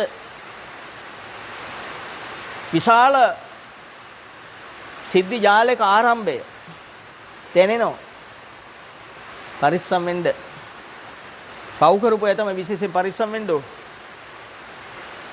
හැංගිලා හිටියත් බුදුන් වහන්සේ දේශනා කරා පව් කර කෙනාට හැංගෙන්න මේ ලෝකේ තුන් ලෝකේ කොහෙවත් යන්නත් නැත දිව්‍ය ලෝකේ හිටියත් පළ දෙන වෙලාවට පළ දෙනවා මූදු යට කොහෙ හැංගිලා හිටියත් පළ දෙනවා එම නිසා කරන්න එපා පව් එතකොට එළියේ තියෙන රූපෙට එළියේ තියෙන රූප නම් ඇහැට පේන ඒවා රූප නම් ඔබට ඒක තේරෙනවා නම් ඔබ ලැබපු මහා උසස් අධ්‍යාපනයට අනුව හෝ කිව්වම තේරෙන මට්ටමේදී තේරෙනවා නම් ඒ රූපේ දකින්නකොට ඒ රූපේ ඇස එක්ක ගැටෙනකොට ඇතුලේ වෙන දේ තේරුම් ගන්න බැරි නම් දහම තේරෙන්නේ නැහැ ඇතුලේ වෙන්නේ මොකද්ද සංකල්පයක් පහළ වෙනවා ඒ සසඤ්ඤම්මේ සමනකේ ලෝකේ මේ සංඥාව හේවත් සංකල්පය මනසමයි ඔබේ මනසමයි වෙන මොකුත් නෙවි ඒ මනසෙත් හැදෙනවා රූපයක් මනස සංකල්පයක් එනවා අසවලා හතුරා දැන් ඔබේ රූපේ දැක්ක ඇස හතුරා කියලා බලන තත්ත්වයටපත් වෙලා දැන් ඔබ එළිය රූපේ දිහා කොච්චර හතුරා කියලා බැලුවත් එතන තියෙන හතුරෙක් කියලා ඔබට පේනවා නම් ඔබ දහමක පැත්ත ගම් ආයිමක නැති කෙනෙක් මතක තබා ගන්න. හතුර කියලා පෙනෙනකොට ඔබ ආපස්සට බලනවා හතුර කියන්නේ මගේ හිතේ හටගත්ත සංකල්පයක්. මේ සංකල්පයක් කියලා බලන්න ඇස් දෙකෙන් බෑ. අන්නේ බලන ශක්තියටයි සතිය කියන්නේ. අන්නේ ශක්තිය වැඩෙනවා දැන්. ඒ සතිය වැඩෙනකොට බාහිරයට ගියපු විකෘති සතිය නතර වෙනවා ජීවත් වුණු හැටි ජීවත් වුණු ක්‍රමය වෙනස් වෙනවා හතුර කියලා පේන්නේ මා තුල සංකල්පයක් පහළ වීමක් ලෙස අන්න හිත නිවෙන්න ගන්නවා එතන ඉඳලා සංකල්පයක් කියලා හිතනකොටම හිත නිවෙන්නේ මොකද අර සංකල්පය දිහා අවධානය නොදෙනවා කියන්නේ චේතනාව අයින් වෙනකොට අරමුණ අයින් වෙනකොට කර්ම මට්ටමින් ගැලවිලා කර්ම නිරුද්ධියට කර්ම ඡය පැත්තට හිත වැඩ කරනවා කර්මය විපාකයක් එහෙනම් විපාක සිතෙන් ඔහු ගැලවෙනකොට ආනිසංසයක් බවට පත් වෙනවා පුදුම ආශිර්වාදයක් තමයි මේ ලබාගන්නේ දහමෙන් ඒ මට්ටමටපත් වූ කෙනා දකිනවා එයා එතන ඉඳගෙනම දකිනවා මම මොනතරම් වාසනාවන්තෙක්ද වෙනද මම මේ කෙනා දැකලා මොනතරම් විදෙහුවද එදා ඒ කාලේ මම කොච්චර මෝඩද කොච්චර විකෘතිද අද තමයි මං උතුම් තැන ඉන්නේ කියලා දැනෙනකොට මගේ උතුම්කම කියලා තියෙන බුද්ධ වචනේ නේද කියලා ඔහුට ධර්ම රසය දහම් ඥාණය ඔහුගේ ආශිර්වාදයක් විදියට ඔහුට ලැබුණු මහා දායාදයක් විදියට ඔහුට පේනවා. පෙනෙනකොට ඔහු ඔහුට ගරු කරන දවස. ඔබ මෙච්චර කලක් ඔබට ගරු කරේ නැහැ. ඔබට ගරු කරන්න වෙලාවක් නැහැ ඔබට. එක සිතක් එනකොට තව එකක් එනවා. තැම්බි හිටියා. අපි උදාහරණ ගනිමු. මේවා කියන්න මට ඇත්තටම මේ දවසකින් බෑ. නමුත් පරිසරයේ ඉක්මනින් ගෙවිලා මහ විශාල පරිවර්තනයකට යන බව දැනෙනවා. එම නිසා නොකිය බැරිකමට මම මෙච්චර වේගෙන් කතා කරන්නේ මේ වහිද්දි. අපි හිතමු උදාහරණ ගත්තොත් හූනෙක් අඬනවා. හූනෙක් චික් කියලා එකක් කිව්ව චික් කියලා අඬන එක. ඔබ කවුරුද දන්නව හූන අඬන හැටි? චික් කියලා අඬනවා. චික් කියලානේ හූන කියන්නේ. චික් කියනකොටම අපි හිතුව එකක් කියලා නැවැත්තුවා කියලා. චික් කියනකොටම අපි ඇහුනේ කන ශබ්ද එක්ක ගැටෙනකොට හිත ඒ වේගෙම්ම ඒ ශබ්ද ගැටෙන මොහොතේම ඇතුලේ ප්‍රසාද වෙලා ඉවරයි. ඒකට සහායට රූපේ පහළ වෙලා ඉවරයි. දැනීම පහළ වෙලා ඉවරයි හූන කියලා. එතකොට ඒ වේගෙම්ම පහළ වෙන නිසා අපිට එළිය ශබ්දේ හූන කියලා දැනෙන්නේ. හූනේ කනනෝ කියලා දැනෙන්නේ ඒකයි. ඔය හොඳයි ඒ පළවෙනි චික් එක ඉවරයි. තේරුම් ගැනීම පිණිසයි මම මේ දැන් කියන්නේ. ආයි චික් කියනවා. අපි චික් චුක් කියුවා කියලා දෙවෙනි සැරේ. ශබ්ද වෙනස් වුණා.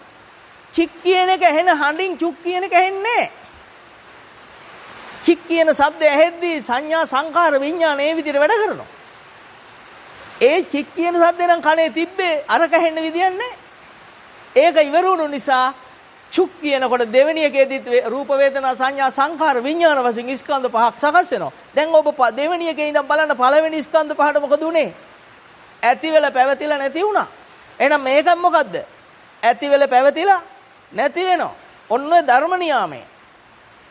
අනුව බැලුවොත් ඔබට ඔය ටික දැනගන්න පුළුවන් ඌණගේ හඬෙන්. හරි ඔබ දහන මොකක් හරි සංගීත හඬකින් ටන් ටොන් ටොන් ඩක් ගාලා ඔය යන හඬවල් වලින් හැම මොහොතකම ටං ගාන එක හඳුරගත්ත ටොන් ගානකොට ඒක වෙන එකක්. ඒක හඳුනත වෙනම. අරක නිරුද්ධ වුණා. හැබැයි ඔබට දැනගන්න ක්‍රමයක් ඔබ තුල නැහැ.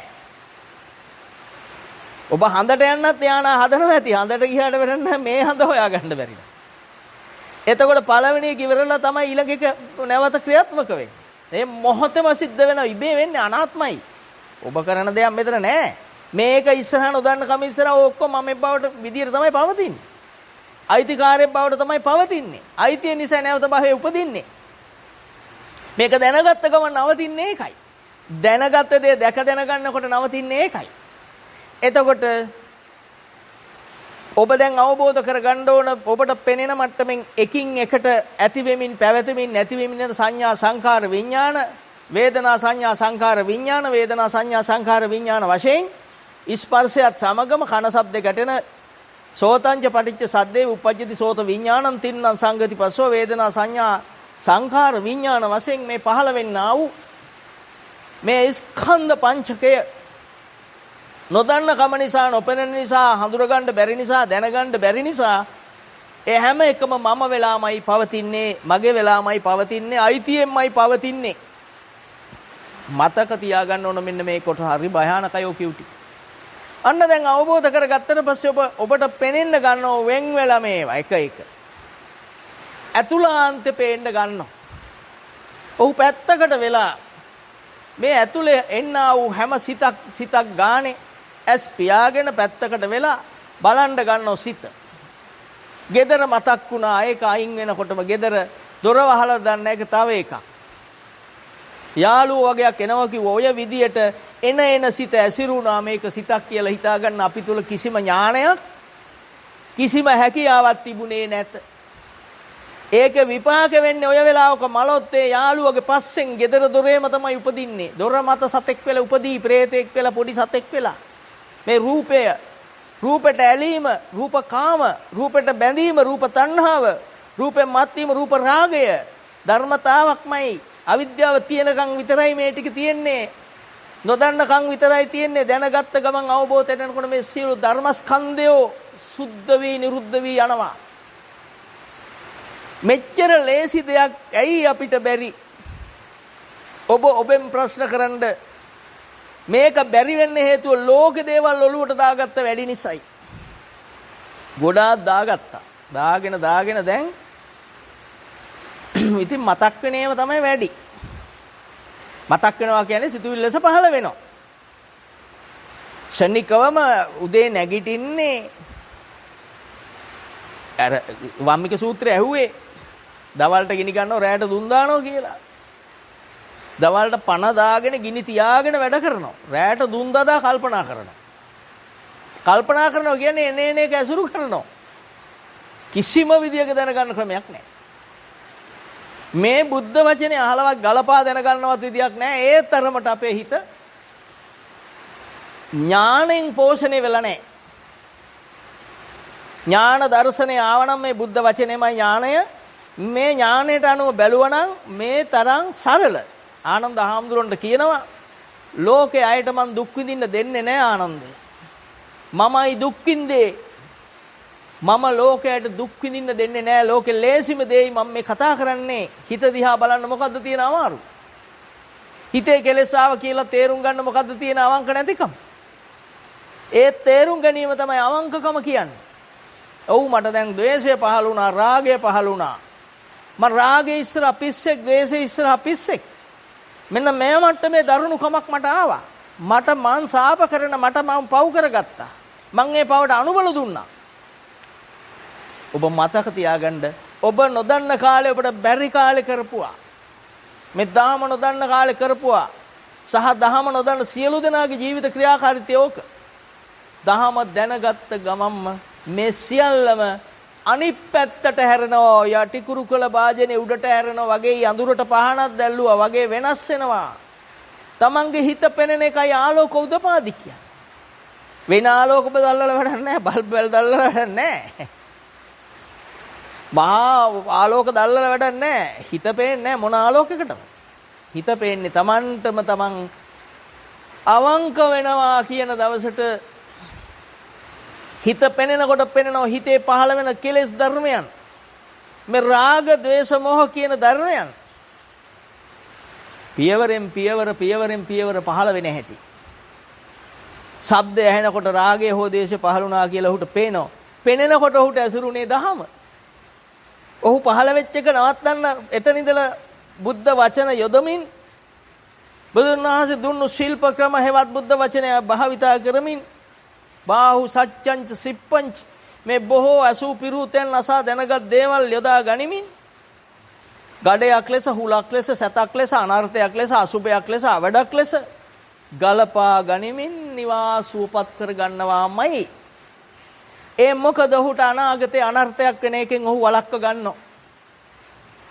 අන්න එතෙන්ට එනවා කියන්නේ ඔහු නිකන් ඉන්නකොට ශබ්දයක් ඇහුණත් ඔහුගේ අවධානය එන්නේ හිතේ මොකද්ද පහළ වුනේ? හිත මොන වගේද? මොන සංඥාවක්ද මොන හැඳිනීමක්ද ආවේ හිතට? ඔහුට පෙනෙනවා ඒක. අන්න පෙනෙනවට කිව්ව චක්කු මුදපාදී. S2 පහළ වුණා. මස් S2කට පේන දෙයක් නෙවෙයි මේ කතා කරන්නේ. සද්ධර්මය නම් S2මයි. මේක සංස්කාරයක් කියලා හිතනකොට සංස්කාරේ පේන බව භාවිතා කරන අය දන්නව. නොදන්න අය කොහොම මේක දැනගන්නේ? නොදන්න අය කියන්නේ දහම්මැස කියන්නේ මේ S2ද? එතකොට S ගලවලා අනින් මිනිහට දෙනව දහම්මැසද දුන්නේ? S වලටද පේන්නේ? එන අනුන් වෙන කාගේ ඇස් කාචයක් අපිට දානවද අපි දන්නේ නැහැ නේ. මොනවා කරපු කෙනෙකුද අපිට ඒව පේනවද? නෑ. නිසා මේ ආයතන වෙනස් බව මතක තියන්න. ආයතන යන්නේ ඔබ දන්නවා අවස්ථාවටයි පෙනීම පහළ වෙන්නේ. පෙනෙනවා කියන්නේ පෙනීම පහළ වුණා. ඇහෙනවා කියන්නේ ඇසීම පහළ වුණා. මේවත් ద్వාර මේවත් දොරවල්. ඇස් කන නාස දිව ශරීර කියන මේවා දොරවල්. මේ දොරවල් වලින් අතුලට එන මොහොතේ පෙනීම නම් රූපයක් තියෙනවා නම් පෙනීම බවට පත් වෙන්නේ. ශබ්දයක් නම් ඇසීමක් බවට පත් වෙන්නේ. දිවේ ගැටෙනකොට රසයක් බවට පත් වෙන්නේ. නැත්තම් මොන රසක්ද දෙනිල්ලද? ඔබ දන්නේත් නැහැ මේව. අන්නේ වෙලාවේ ඇතුලේ සංඥාව මේකට අදාළ මනසෙන් නිකුත් කරන්නා වූ අතීත වෙන්නා වූ දන්නා වූ හෝ නොදන්නා වූ රූප සංඥාවක් එතෙන්ට ගෙනත් දෙනවා. ඒ මොහොතේම දෙනකොටම දැනෙන්නේ සංඥාව. සංඥා සංචේතන නේද? අන්න එතෙන්දී අපි බලන්නේ එළියේ ඉන්න අතුර කියලා. දැන් නම් ඉතින් වැරදුනානේ. වැරදුනේ කොතනද? එළියේකද ඇතුළේද වැරදුනේ? ඇතුළ නොදන්න එක වැරදුනේ. එහෙනම් ඇතුළ වැරදුනොත් එළිය වරදින්න දෙයක් නැහැ. එළිය මිනිහට ගැහුවා කියලා මගේ හිත නිවෙන්නේ නැහැ. යා මැරුවත් නිවෙන්නේ නැහැ. මං හිතේ තියෙන දේ මේ ඇසුරු කරලා පව ස්ථිර කරගත්තා. බැඳීම ස්ථිර කරගත්තා. බාහිර ක්‍රියාකාරකමක් කරලා ඒක මහා පාප කර්මයක් වශයෙන් එකතු කරගත්තා. බාහිරට යන ක්‍රියාකාරකම වෙනම පාප කර්මයක් වෙනවා. මෙතන අවිද්‍යාව මූලිකව මේ ක්‍රියාකාරීත්වයන් දිගට සංසාරෙම යනවා. සිතේ වෙන්නා වූ සිද්ධිය නොපෙනෙනකොට සසර පුරුද්ද වෙන්නේ මේක. එතකොට බාහිර ඒවා ගැටි ගැටි මරමින් හෝ එකතු කර ගනිමින් අපි මේවා එකතු කරනවා. හිත කියනවා කය කරනවා. හිත කියනවා වචනෙන් කරනවා. හිත කියනවා හිතෙන් කරනවා.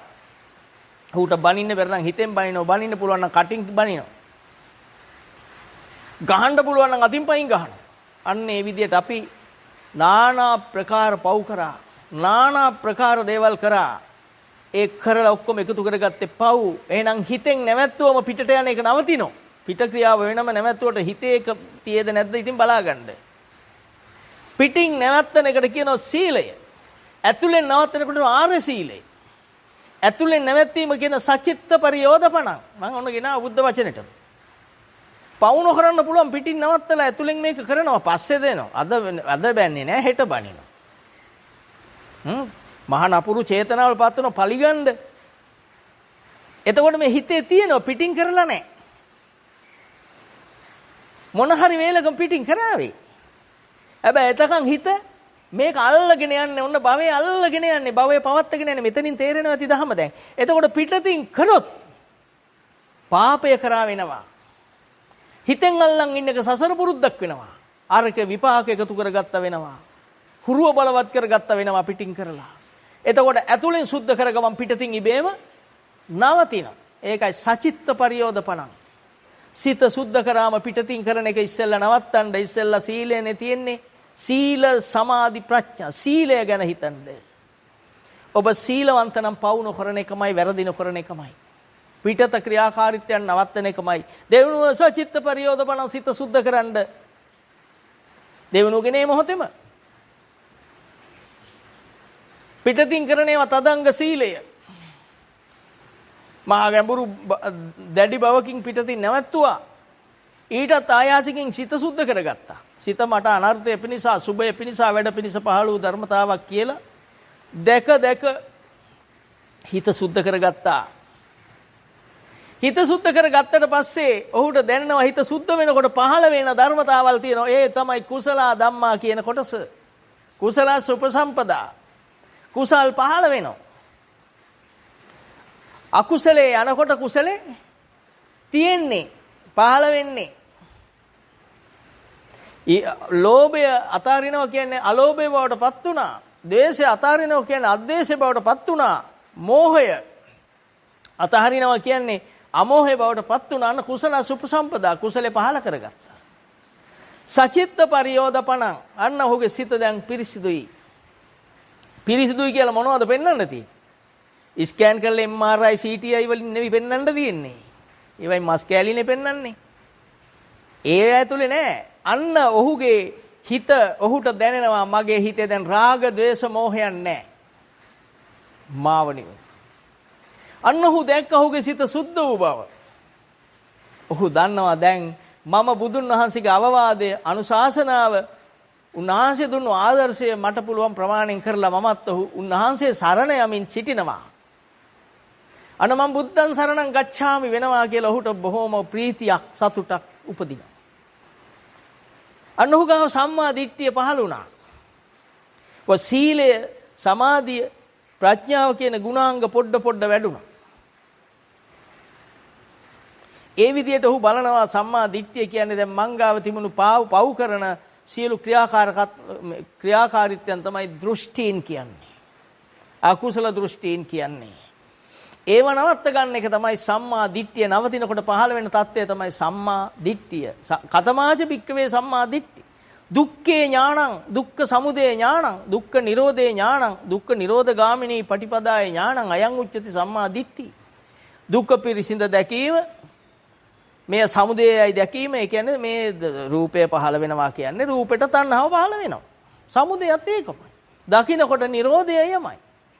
නිරෝධ ගාමිනී පටිපදාවත් එහමයි. එහෙනම් සම්මාදිට්ඨිය කියන්නේ අවිද්‍යාව නිරෝධා සම්මාදිට්ඨිය.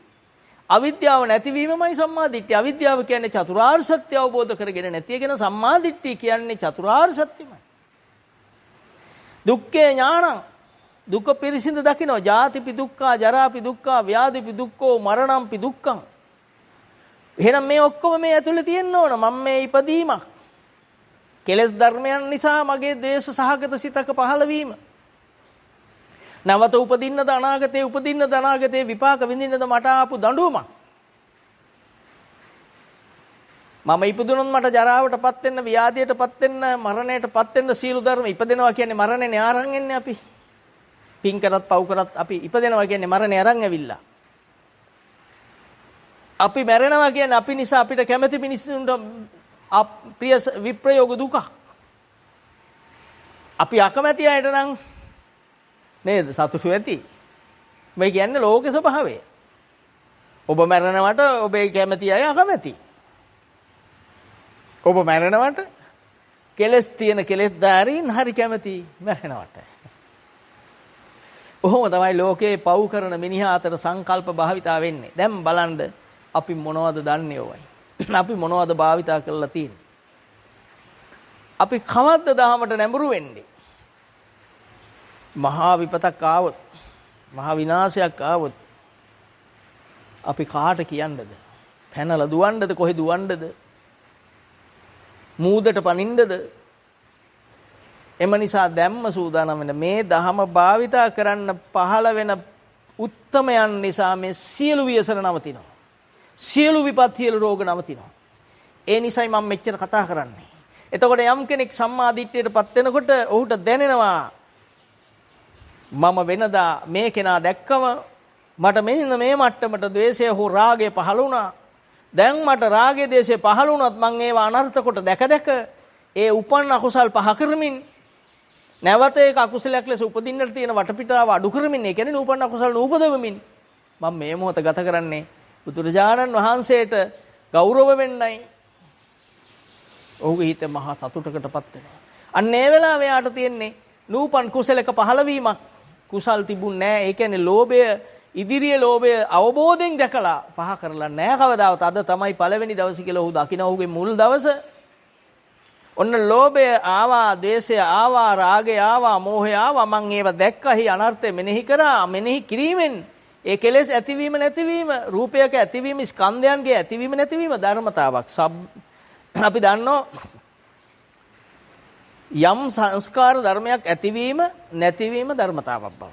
යංකින්ච සමුදය ධම්මං. ධර්මය සමුදය වීම ධර්මතාව. යංකින්ච සමුදය ධම්මං සබ්බන්තං නිරෝධ ධම්මං. සමුදය වූ ධර්මය නිරුද්ධ වීම ධර්මතාවක්. ඒක මතක තියාගන්න. එහෙම මෙච්චර කල් සිතුවිලි ඇති වෙමින් නැති වෙමින් මට ඒව ලව්ව ක්‍රියාත්මක කරවමින් පව් කරා. හැබැයි සිතුවිලි නිරුද්ධ වුණාට ඒක ධර්මතාවක්. දැන් හැබැයි සිතුවිලි එහෙම නැත්තම් පව් කරන්න සසරට බැඳෙන්න සංකල්ප ඇති වෙනවා. මම දකිනවා, අවබෝධ කර ගන්නවා, අවබෝධයෙන් මේ නවත්තනවා. අන්න දැන් අයිති නෑ ඉස්සෙල්ලා ධර්මතාවට. විරජං වීතමලං ධම්මචක්කුං උදපාදී. රජස් කෙලෙස් ඇස මේ පහළුනේ. විරජං රජස් වීතමලං කෙලෙස් ඒවට බැඳීම්. විරජං වීතමලං අන්නේ ධම්මස පහළුනේ. ධම්මචක්කුං උදපාදී. යං කිංචි සමුදය ධම්මං. ආධ්‍යාත්මයේ තුල බාහිර රූපයක් සමුදය වුණොත්, කෙලෙස් සහිතව සමුදය වුණොත් යං කිංචි සමුදය ධම්මං සබ්බන්තං නිරෝධ ධම්මං. මේ මොන ධර්මතාවට අනුවද දැන් වෙන්නේ? දහම මුල් කොට විරජං වීතමලං ධම්මචක්කුං උදපාදි කියන ධර්ම නියාමයට අනුව දැන් වෙන්නේ විරජං වීතමලං ධම්මචක්කුං උදපාදි යං කිංචි සමුදය ධම්මං සබ්බන්තං නිරෝධ ධම්මන්ති. වෙනදා ධර්ම ඇති වෙමින් නැති වෙමින් යන එක ධර්මතාවක්. ඒක වෙන්නේ වෙනදා අවිද්‍යාව මුල් කොට. දැන් වෙන්නේ ප්‍රඥාව මුල් කොට, නැන නුවණ මුල් කොට. මතක තියාගන්න මේ ධම්මචක්කපවත්තන සූත්‍රයේ ගෞරව ලබන, අති බහුමාණයෙන් ගෞරව ලබන, වැඳුම් ලබන ධම්මචක්කපවත්තන සූත්‍රයේ හරය මේ ඔබට කතා කරන්නේ. කොණ්ඩඤ්ඤස්ස විරජං වීතමලං ධම්මචක්කුං උදපාදි යං කිංචි සමුදය ධම්මං සබ්බන්තං නිරෝධ ධම්මං. මම මේ මුල කතා මුල මහා වැස්ස මැද්දේ හයියෙන් කෑ ගහපු හඬ තාම මගේ මේ යන්නේ. ඒ වෙලාවේ පටන් ගත්ත දේම තාම කතා කරන්නේ. ඒ කියන්නේ උපදින කෙලෙස් මෙච්චර කලක් නැති වුණා. අපි අර හුණ චුක් ගන්නකොට කෙලෙස් ධර්ම ඇති වුණා නැති වුණා. ඒක ධර්මතාවක්. හැබැයි ඒක දන්නේ නැහැ. ඒක ක්‍රියාත්මකුනේ අවිද්‍යාව මුල් කොට. දැන් දහම මුල් කොට මේක සිද්ධ වෙන්න ගන්නෙ. දැන් විරජං වීතමලං මේක ඇතුලේ රජස් කෙලෙස් තියෙන බව දන්නවා. මේ හඬ ඇතුලේ හුණ දිහා බලන්න ආසාව ආපු බව කොහෙන්ද හඬ ආවේ කියලා බලන්න ආසාව. අපි හිතන්නේ අනේ ඒක කෙලෙන්නේ නැතිලු. ඕහෝ. එහෙම තමයි කිව්වේ. කාටත් එහෙම කියන්න පුළුවන්. යෝගේ බුදුන් වහන්සේට අපහාස වෙන විදිය, දහමට අපහාස වෙන විදිය වාක්‍ය ඕන තරම් කියන්න පුළුවන්. ඒ බලන්න සිතේනෝ දන්නෝ දැන් හඬ ආවා බලන සිත ඇවිල්ලා ඒ පැත්තට හැරිලත් ඉවරයි. කෙලසිලා ඉවරයි. අවිද්‍යාව භාවිතා වෙලා ඉවරයි. දැන් දන්නව ඇත්තටම. තුන් ලෝක වාසීන් දන්නව අපිට වෙන කියන්න නමක් නැහැ. එහෙනම් කියන්න වෙන්නේ අර විරජම් වීතමලන් ධම්මචක්කුං උදපාදි කියන කොටස නැතුව යං කිංචි සමුදය ධම්මං සබ්බන්තං නිරෝධ ධම්මන්ති. ධර්මතාවෝ ඇති වුණා ධර්මතාවෝ නිරුද්ධ වුණා ධර්මතාවක්. හැබැයි දහම අහපු දහම දන්න දහම් රසය වැඳුණු දහමෙන් හිත සනස ගන්න පුළුවන් කියලා මේ අවබෝධයෙන් ප්‍රත්‍යක්ෂේ ඥාණයෙන් දකින විරජං වීතමලං ධම්මචක්කුං උදපාදි කියන උතුම් ඥාන දර්ශනය තියෙන කෙනාටත් අර ධර්මතාව වෙන්නේ අවබෝධය නිසයි. වෙනදා නැති දෙයක් අවිද්‍යාව නිරෝධා සම්මා දිට්ඨිය. අන්න අවිද්‍යාව නිරෝධ වුණා සම්මා දිට්ඨිය පහළ වුණා. එතකොට කොණ්ඩඤ්ඤ කියන උතුමට සදහම්මස පහළ වුණා සම්මා දිට්ඨිය පහළ වුණා. කෝටි ප්‍රකෝටි වාරයක් සාදු කිව්වත් මදිමයි. එහෙනම් ඔබටත් වෙන්න ඕන. පොඩි ළමයි ඇවිල්ලා සද්ද කරනවා. තාම ආනකොට. දැන් ඔන්න ආවේශ වුණා. කොනිච්චන්න හිතුණා. ළඟටම ඇවිල්ලා ඇද්ද අතින්. අදිනකොට හිමින් කන කෙනිච්චුවා. කන කොනිච්චනකොට පේන්නේ ළමයාමයි. හිත පේන්නේ නැහැ. මේ ළමයා නිස්සබ්දුන මන් නිවන් දකි කියලා හිතුවේ. ඒ මෝහයේ ඉන්න කල්ප ගණන් දහම ඇහුවත් අහපුදේ ජීවිතෙන් නොපෙනෙන කවුරු සතුටු වෙන්න ඕන මේ ඇහුවා බුදුන් මේ කවුරුව කියලා නොදෙන දෙයක් කතා කරන්නේ නැහනේ මේ. ඔබ හොඳයි කියලා බොරුවක් දීලා කීයක් හරි ඉල්ල ගන්න එකනේ කරේ. මේ අමෘතේ මේක නැති වුණොත් ආයි මග තේරුණාද? බුදුවරු කලකින් පහළ වෙන්නේ අමෘත මහා නිර්වාණය පහළ වෙන්නේ කලකින්. තමාර 80 කල්ප 80000 ගණන් වලට බුදුවරු නැහැ. මහා කල්පකම් බුදුවරු නැහැ. බුදුවරු ඉඳලත් අහන්න නැති මිනිස්සු ගැන හිතන්න. ඉඳලත් මේක නොතේරෙන මිනිස්සු ගැන හිතන්න. ඉඳලත් ඔබට නොතේරුණු යුගයේ ඔබ මේ ආත්මෙම හිතන්න. විදේශ රටවල් ගැන මොන කතාවද? එතකොට මොනතරම් පිනක් තියෙන්න ඕනද මේ රටේ ඉඳගෙන දහම අහලා ධර්ම ඥානයක් ලබාගෙන සිංහල හෝ වේවා මුස්ලිම් හෝ වේවා දෙමළ හෝ වේවා මේක ආගමක් නෙමෙයි මේක දර්ශනයක් ඕන කෙනෙකුට හිත සුද්ධ කරනවා නම් කොච්චර උතුම්ද? ඔහු මේ රටට ලෝකයට සම්පතක්. එතකොට අපි හරි සතුටු වෙන්න ඕන. අනේ හරිම සතුටුයි. දැන් මට මගේ හිත පේනවා. මගේ හිත මට පේනවා. හිත පේන ඇසක් වෙනම තියෙනවා. මේ ඇහැට එළිය පෙනෙද්දී ඇස රූපෙට ගැටෙද්දී ඒ ගැටෙද්දී ඇතුළ පේනවා. වෙනදමට ඇතුළ පෙනුනේත් නැහැ. එළිය නම් හොඳට පෙනුණා. එළිය රූපේ හතුර කියලා පෙනුනේ වැරදිලා මහරු වෙලා පෙනුනේ. මා තුළ තියෙන දුක එළියේ කියලා පෙනුනේ. එළියේ දුක නෑ. එළියේක දුක නිසා මම නැසුවා. මට පහුව එකතු වුණා. මට කියන්න වෙන කවුරුවත් සාස්ත්‍රවරි කිටියේ නෑ. ඉස්කෝලේ ගුරුවරු කිව්වේ නෑ. කැම්පස් එකේ කිව්වේ නෑ. කවුරුවක් කිව්වේ නෑ. මේ ඇහුවමයි. පුබ්බේ අනුනුස්සතේසු ධම්මේසු. එතකොට ඇතුලේ තියෙන දුක ඇතුලේ තියෙන කෙලෙස් ධර්මයන් එළියේ තියෙයි කියලා දෙපැත්ත මාරු වෙලා පෙනුණා. ඒක නිසා එළියේ දේ අපි විනාශ කරා. එළියේ දේ විනාශ කරන්න සැලසුම් කරා. දැන් බැලුවම එළියේ තියෙන්නේ මට හැදිච්ච කර්ම විපාකයක්. මේ තියෙන්නේ මට අලුත් කර්ම කරන්න හැදුණු පරිසරය. මම ශනිකව බුද්ධ වචනේ ගලපා බැලුවා මේක සංස්කාර ධර්මයක්, මේක සංකත ධර්මයක්, මේක අකුසල් ධර්මයක්, මේක උපාදාන ස්කන්ධයක්. මේ මට අනර්ථය පිණිස වැඩ පිණිසමයි පහළ වුණේ.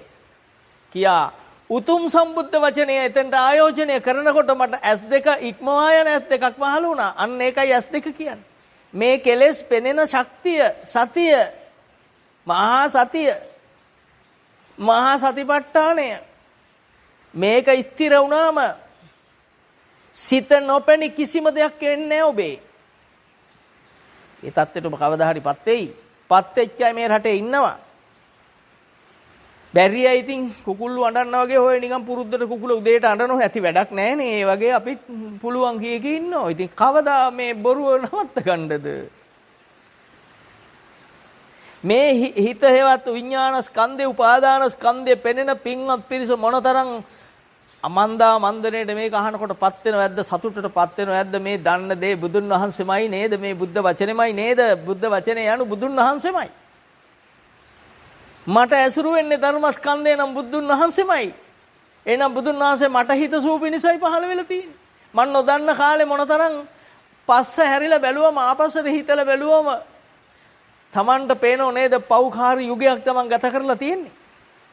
එහෙනම් බුදුන් වහන්සේගේ හමු වීමමයි උපකාජීවකගෙන් පටන් ගත්ත මහා පරිනිබ්බාණය දක්වා උන්වහන්සේගේ පරිනිර්වාණ මංගල්‍ය දක්වා වෙන ඔය සියලු සත්‍යයන්ට ලැබුණු උතුම් අවස්ථාව දහම අහලා අවබෝධ කර ගැනීම නේද? උරුවෙල් කාශ්‍යපල නදී කාශ්‍යපල මොනතරම් ඒ අය දන්නවා කියලා පෙන්නුවද? ඔවුන් එකක් කරන බුදුන් වහන්සේ තව ප්‍රාතිහාර්යයක් පානවා. ඔවුන් තව ප්‍රාතිහාර්යයක් පාන බුදුන් වහන්සේ තව ප්‍රාතිහාර්යයක් පානවා. මොනතරම් දේවල් වුණාද? අවසානයේ උන්ට කරන්න දෙයක් නැති වෙලා ගියා. අවසානයේ දැනගත්තා මේ ඉන්නේ අපි හිතන කෙනෙක් නෙවෙයි, මේ තමයි උත්තමයා කියලා. අන්න මෙල්ල වුණා. මතක තබා ගන්න වනලැහැබි උන්වහන්සේ අවසානයේ වනලැහැබි දම් ප්‍රාතිහාර පෑවේ. ඉතිහාසය දන්න ඇත්තෝ දන්නවා. අන්න උන්වහන්සේ කෙනෙක් මෙල්ල කරලා කෙනෙක් නිවනට ගන්න මේ අවබෝධ කරගත්ත දේ දහම දෙන්න මොනතරම් උපක්‍රම යොදනවද? ඔහුට අවබෝධ වෙනකන් උන්වහන්සේ යන්නේ නැහැ. සැබෑම ගුරුවරයා එච්චරයි ලෝකේ. අනිත් අයට ඕන කෙනෙකුට ගුරුවරයෙක් වෙන්න පුළුවන්. ඕන විෂයකට උගන්වලා ගුරුවරයෙක් වෙන්න හැකි. හැබැයි මේ විෂයට ගුරුවරයෙක් වෙන්න බෑ. පරිඤ්ඤය පරිඤ්ඤා තන්ති වෙච්ච පිරිසිඳ දැකපු පිරිසිඳ දැනගත් අවබෝධ කරගත්ත උත්තමෙක්. බොහෝම කලාතුරකින් පහළ වීම මේ ලෝකේ තියෙන උත්තරීතරම තෑග්ග ඔබට ලැබුණා. අහන පින්වත් පිරිස තේරුම් ගන්න ඔබට හැම මොහොතකම හිත සුද්ධ කරගන්න කිව්ව මිසක් එක දවසට විනාඩි 5කට සුද්ධ කරන්න කියපු දහමක් නෙවි මේක. සබ්බේ සංඛාරා දුක්ඛා කියලා දේශනා කරා මිසක් ඉඳලා එන සංඛාර දුකයි කිව්වේ නෑ. සබ්බේ සියලු සංස්කාර දුකයි. උපාදාන ස්කන්ධයක් නම් උපාදාන වෙන හැම මොහොතම දුකයි. උපාදාන පංච උපාදාන ස්කන්ධ දුක්ඛ. උපාදාන වෙනකොට කාම වෙනවා, රූපෙට ඇලෙනවා. ඒක තුල පහළ වූ සංඥාවට ඇලෙනවා, චේතනාව වෙනවා, අරමුණු වෙනවා. දැන් තේරුම් ගන්නකො මේ ධහම අද තුන් ලෝකෙමයි, പ്രേත ලෝක, යක්ෂ ලෝක, දිව්‍ය ලෝක ඔක්කොම තේරුම් ගන්න මනුස්ස ලෝක. හිතට එන අරමුණට හිත ඇතුලෙන් ඒ අරමුණට සංඥාවට හැඳිරීමට එළියේ තියෙන රූපෙට හිත තුල පහළ වෙන්නා වූ, එළියේ තියෙන ශබ්දෙට හිත තුල පහළ වෙන්නා වූ අරමුණට හිතෙන් ඇලෙන එකට අන්න ඇලෙන එකටයි චේතනාව කියන්නේ. අන්න එතනයි තණ්හාව කියන්නේ. අන්න ඒකේ මැත්තේමයි රාගය කියන්නේ. දැන් පුළුවන් ද බේරෙන්න අපිට? නොදන්න කෙනෙකුට බේරෙන්න පුළුවන්ද? කොච්චර අමාරුද? දැනගත්ත කොච්චර ලේසිද? දකින්න මොහොතේම ඔහු පෙර නොසපු දෙයක් අහලා දැනගත්තා. දැක දැනගත්තා. සංස්කාරයක් මේක දුක. අර අස්පලෝම ගහ 18 පළල අල්ලන් ඉද්දි දෙපැත්තට විදී කිව්ව කවදා හරි උත්සාහ කරොත් ඔය අයට. නමුත් දුකයි කියලා කියන එක ලේසි දෙයක් නෙවි කිව්වා. මේ සංස්කාර ධර්මයේ දුක වෙන හැටි රත්තරන් බඩු මතක් කළා බල්ලෙක් වුණු හැටි බුදුන් වහන්සේ නොසිටියා නම් අපිට මේව දැනගන්න බෑ. අම්මා මතක් කළා දුව ගෙබ්බෙක් වුණු හැටි මතක් හිතා ගන්නව බෑ. බල්ලෝ ටිකක ප්‍රශ්නයක් මතක් කළා කෝසමල්ලිකා තුමෝ නිරේට දවස් 7කට යන හැටි. මේ චුතිසිත එහෙම නැත්නම් සිත මැරෙන වෙලාවට ආවනේ චුතිසිත කියන්නේ. නැත්නම් දැන් තියෙන සිතත් එහෙනම් නිරේගාමී සිතක් අපිට තියෙන්නේ අකුසල් සිතක්. උපාදානය කියන්නේ ඒ සංකල්පයට ඇලෙන එක, සංකල්ප ගැන නොදැන සංකල්පෙන් හැසිරෙන එක, සංකල්පයේ මුල් කොට ක්‍රියාත්මක වෙන එක උපාදානය, කාම උපාදාන. අන්න ඒක තමන්ගේ දෘෂ්ටිය වෙලා ඒකට අනුව බාහිර ලෝකයේ කරගෙන, බාහිර ලෝකයක් කරගෙන ඇතුළ නොදැන හැසිරෙනක දිට්ඨි උපාදාන. මමය කෙනෙක් කියලා මවාගෙන ආත්මවාද උපාදානයට වැටෙන එක. උපාදාන පත්‍ය භව අන්න භවයට වැටුණා. භව පත්‍ය ජාති දැන් උපදින සියලු හේතු හදන් ඉවරයි. වෙහෙ දන් දෙනෝ මිනිහ කිහිල්ලා මම ගන්නෙ බුද්ධ චරිතෙන්මයි උපමාවක්. වෙන මොකක්වත් ගන්නෙ නැහැ. සාරිපුත්ත මහරහතන් වහන්සේ වඩිනකොට මගේ පුතේ කිව්වා. උන්වහන්සේ බැලුවා නග්න නිරුවත් ප්‍රේතියක් දැක්කා. මීට ආත්ම 7කට ඉස්සෙල්ලා තමන්ගේ මව. මතක ඇති මේ. බිම්බිසාර මහරජුරුන්ගේ ගෙදර දාන දෙද්දී ප්‍රේතයෝ ඇවිල්ලා ගේ හෙල්ලුවා පින්දුන් නැති වුණාම යුතුයකම් නොකරම හෙල්ලුවා. ඊට පස්සේ නැවත දානයක් දෙන්න බුදුන් වහන්සේ සංවිධානය කරගන්න කිව්වම ඒ දාන දෙන දවසේ පේන්න සැලැස්සුවා 4000 ප්‍රේතයෝ දෙයියෝ වුණා. පින් දෙන වෙලාව. ඒතර මරණාසන්න වෙලාව එයාලා ඊට ඥාති කියන්නේ ඊට ඉස්සෙල්ලා ආත්මල අම්මලා තාත්තලා වෙච්ච අය. ඒතර අර කාණුවේ හිටියේ සාරිපුත්ත මහරහතන් වහන්සේට මීට ආත්ම 7කට ඉස්සෙල්ලා අම්මා. මේවා තේරෙන්නේ නැත්නම් ඉතින් අපිට ඉතින් කරන්න දෙයක් නැහැ. ඒවට ඉතින් ওই ලොකු පිටි වර්ග බිව්වා කියලා මොලේ එන්නේ නැහැ. ලෝකේ විටමින් වර්ග කෑවා කියලානේ නැත්තේ, කාලන්නේ නැත්තේ. ඒවයින් එන එක නෙවිමේ. ඉතින් ඔබට අනුකම්ප කරගන්න නැති වුණොත් ඔබට පින් දෙයි. ඔබ ඉතින් දුකදී ඔබට පින් ගන්න බැරි නම් පරදත්තුබ ජීවි ප්‍රේතෙක් නම් පින් ගනි. අනිත් ප්‍රේතයෝ ආහාර මත 12 කොට්ටාසකට බදු ප්‍රේතයන්ගෙන් කොපමණ නම් ඉන්නවද පින් ගන්න බැරි. එයින් කෙනෙක් වුණොත් ඔබ මේ සසර ජීවත් වෙලා මොනවද කරන් තින්නේ ඔබට? ඔබ අඬන දවසේයි කවදා හරි. ඔබ හිතන්න විපස්සී බුදුන් වහන්සේ ඔබට හම්බුණා, සිකී බුදුන් වහන්සේ හම්බුණා, වෙස්සබු බුදුන් වහන්සේ හම්බෙන්නට ඇති. කකුසඳ බුදුන් වහන්සේ හම්බෙන්නට ඇති. කෝණාගම බුදුන් වහන්සේ හම්බෙන්නට ඇති. කාශ්‍යප බුදු පියාණන් වහන්සේ හම්බෙන්නට ඇති. ගෞතම සම්මා සම්බුදුන් වහන්සේ හම්බෙන්නට ඇති. මෙතන අවුරුදු 100ක් තියලා ඊට ඉස්සෙල්ලා බැලුවොත් ඉන්නේ නැති. කෝ අපිට සදාහමස හම්බෙලා අපි අජරාමර නිවනට ගියා. එදා රහතන් වහන්සේලා අපි අදත් වැඳ ඉන්නේ. මේ සසර දුක නිවාගත් උතුමන්ට. නේද? මංගල සුමංගල රේවත අනෝමදස්සි අත්තදස්සි ධම්මදස්සි මහා කාරුණිකයන් වහන්සේලා අපට හම්බුණා. ගංගානම් ගඟේ වැලි ගානට හම්බුණා. කෝ අපි ගොඩ ගියා. එහෙනම් අපිට සුදුසු පරිසරයේ හැදෙනකන් අපි සසරේ නේද? එහෙනම් බුදුන් වහන්සේ කෙනෙක් පහළ වූ පමණ අපිට ගැලවෙන්න බෑ. අපිට දහම ඇහෙන ශක්තිය තීරණය කරන්න තීන්දුව ගන්න ඕන බුදුන් වහන්සේ කෙනෙක් ළඟ. ඒ විවරණේ ලබා ගන්න ඕන එතන. ඒ විවරණේ ලබාගත්ත ඇත්තෝ ගැලවෙනවමයි. නැති අයට තේරෙන්නේ නැහැ. ඒකනේ බුදුන් වහන්සේට බනින්නේ. බුදුහාමුදුරු කොච්චරනම් වැඩියෙන්ම බැනුම් අහන්නේ බුදුන් වහන්සේ දැනට. ලංකාවේ ඔක්කොම බයිනවා ඇති. මේ ලෝකේ බුදුහාමුදුරු හදපු දෙයක් කියලා හිතන් ඉන්නේ. ඊශ්වරවාදයක් විදියට හිතන් ඉන්නේ. පිම්ප උනාත් අන්නන බුදුන් වහන්සේ කියලා හිතන් ඉන්නේ. මෝහේ ඉන්න මිනිහට එන තර්කවල හැටි. මේ ධර්ම දේශනාව වැහුවනම් ඔබට තේරෙනවා සෝවාන් වෙනවා කියන්නේ මෙන්න මේ උපාදාන ස්කන්ධය තේරුම් අරගෙන උපාදාන ස්කන්ධය දුකයි කියලා තීන්දුව දෙන තැන සක්කාය දිට්ඨි වෙඩෙන්නේ. සක්කාය කියන උපාදාන ස්කන්ධය ඒ පටන් ගත්ත ස්කන්ධය ඇසුරු වෙන්නේ නැහැ. අවිද්‍යාව මුල් කොට ප්‍රඥාව මුල් කොට ඇසුරු වෙනවා. එය පවක් නොවේ නම් හොඳ වැඩක් නම් ලෝකෙට සේවයක් නම් එය ඇසුරු වෙනවා. එය ඇසුරු කොට ලෝකයේ එක්ක ගනුදෙනුව පවත්වනවා. පවක් නම් එය නවත්තාගෙන ඔහු නිමිදී නිදහස් වෙනවා. පිනක් නම් මෙය කරනවා. හැබැයි එයද ස්කන්ධ පහක ක්‍රියාවක් කියලා දැකලා ප්‍රඥා මූලිකවයි මේ පින කරන්නේ. ජීවත් වෙනකන් හොඳ වැඩ කරනවා ඔහු. ඒක නිසානේ නන්ද මාතාව සාරිපුත්ත මොග්ගල්ලාන දෙනමට දන් දෙන්නේ. අනාගාමී උතුමියක්. එතකොට වැඩ නොකර ඉන්න නෙවෙයි කිව්වේ හොඳ වැඩ කරන්න.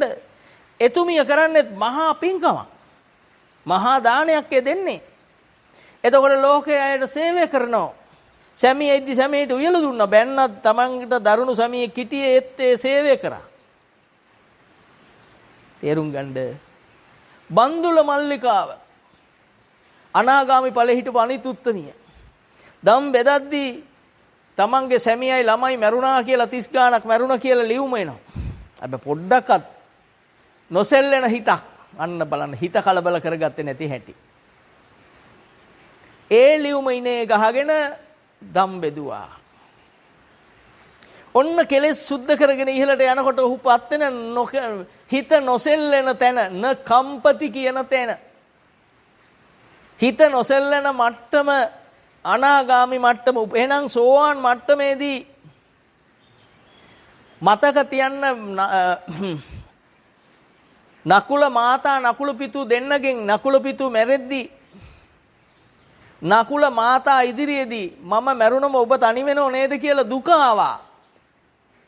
පොඩි අසහනයක් දැනුණා. නමුත් නන්ද මාතාව තමන්ගේ එකම ළමයා නිවැරදිව ඉද්දී කොසල් රජුරෝ ඔහු වැරදිකාරයෙක් කියලා ගෙනියලා එල්ලුම්ගස් යවද්දී ඇය කම්ප නූණු බව අద్භූත ධර්ම විස්තර කරනවා. සැමියා යක්ෂයෙක් කළ දෙපතුල ළඟට එන බව කිව්වා. යක්ෂ යෝනියක ඉපදුණු බව කිව්වා.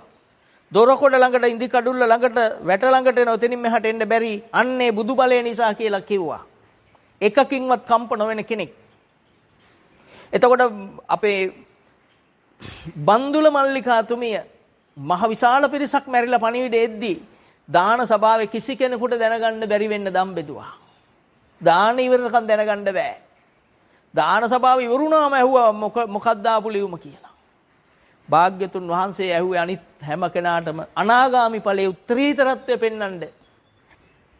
තේරුණාද? බාහිරෙන් හෙල්ලෙන්නේ නැහැ. යටින්ද කීලෝ පටවින්සිතෝ සියා චතුබ්බි වාතේහි අසම්පකම්පියෝ. මේ කිසිම දෙයකින් නොසෙල්ලෙන තත්ත්වය තමන් මහන්සියෙන් හදාගත්ත සෝවාන් වෙන එක හරි අමාරුයි. අමාරුම දේ සෝවාන් වෙන එක.